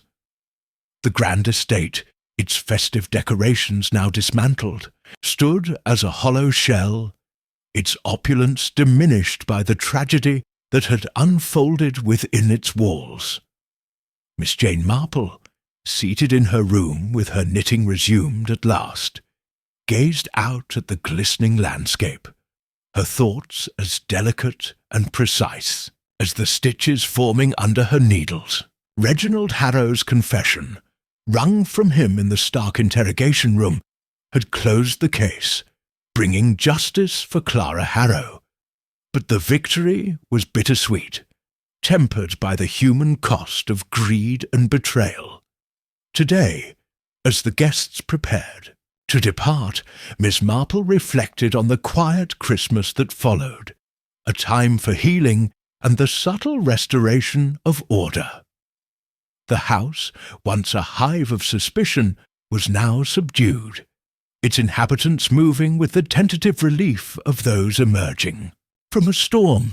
The drawing-room confrontation, the baubles damning evidence, the solicitor's letter, and Timothy's courageous testimony had woven a net that Reginald could not escape.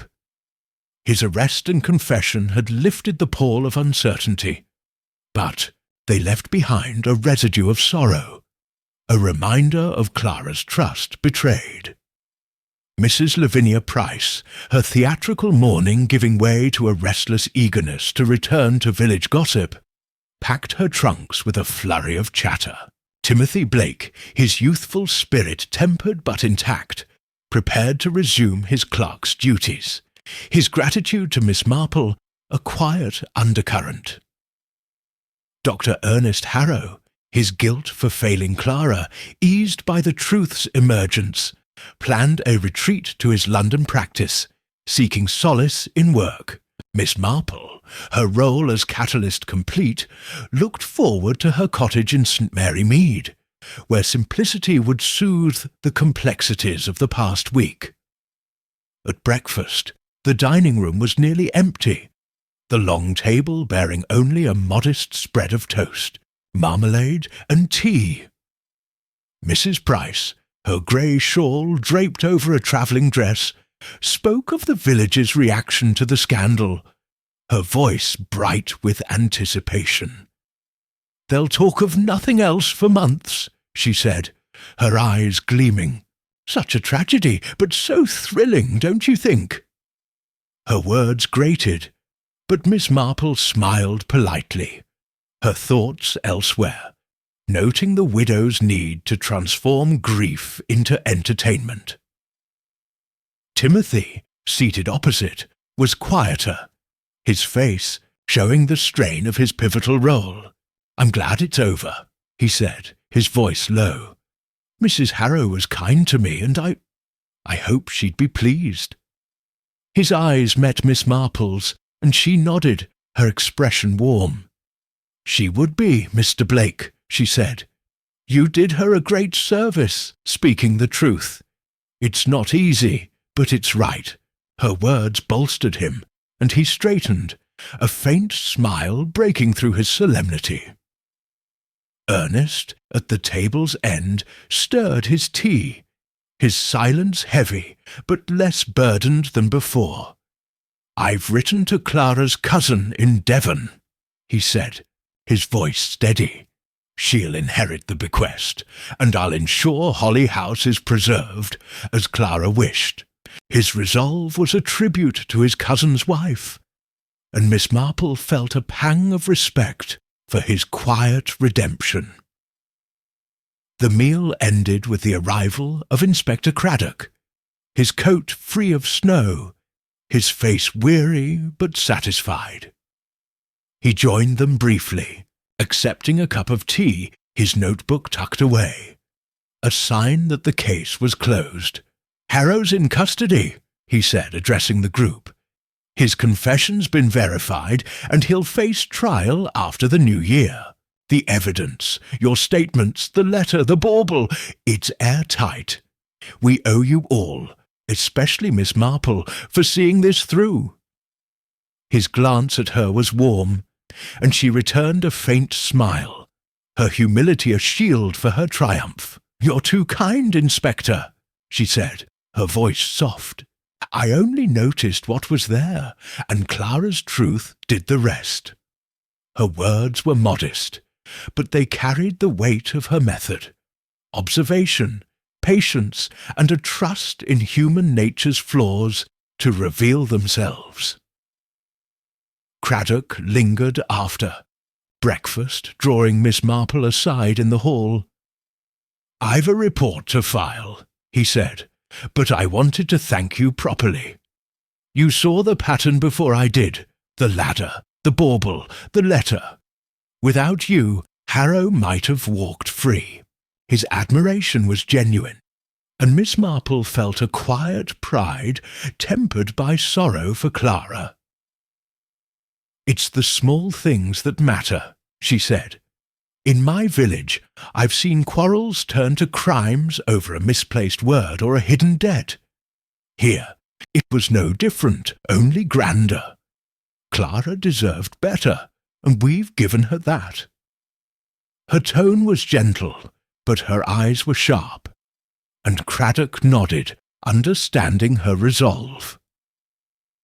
As he left to finalize his duties, Miss Marple returned to her. Room to pack, her movements deliberate, her thoughts turning to the case's aftermath.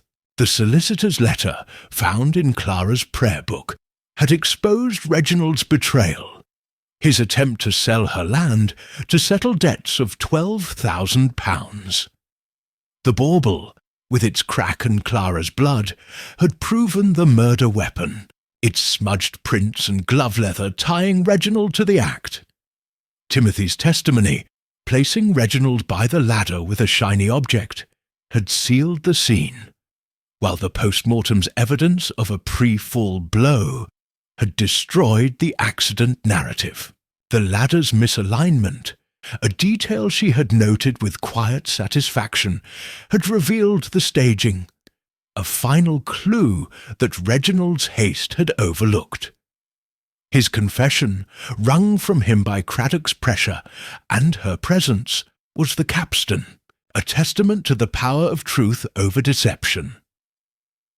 With her suitcase nearly packed, Miss Marple wandered to the conservatory one last time, drawn by a need to bid farewell to the scene of Clara's tragedy. The room was bare now, the Christmas tree removed, its ornaments packed away, the ladder gone to police evidence. Beacadule stone, floor, still pristine, seemed to mock the violence it had witnessed, but Miss Marple felt no anger, only a quiet resolve. She stood where Clara had fallen, her shawl slipping slightly, and murmured a silent prayer for the woman whose trust had been her undoing. Leaving the conservatory, she encountered Mrs. Gibbs, the housekeeper, sweeping the hall with a vigour that spoke of her need to reclaim the house. "Miss Marple," the woman said, pausing, her eyes warm with gratitude, "you've done wonders for our Clara."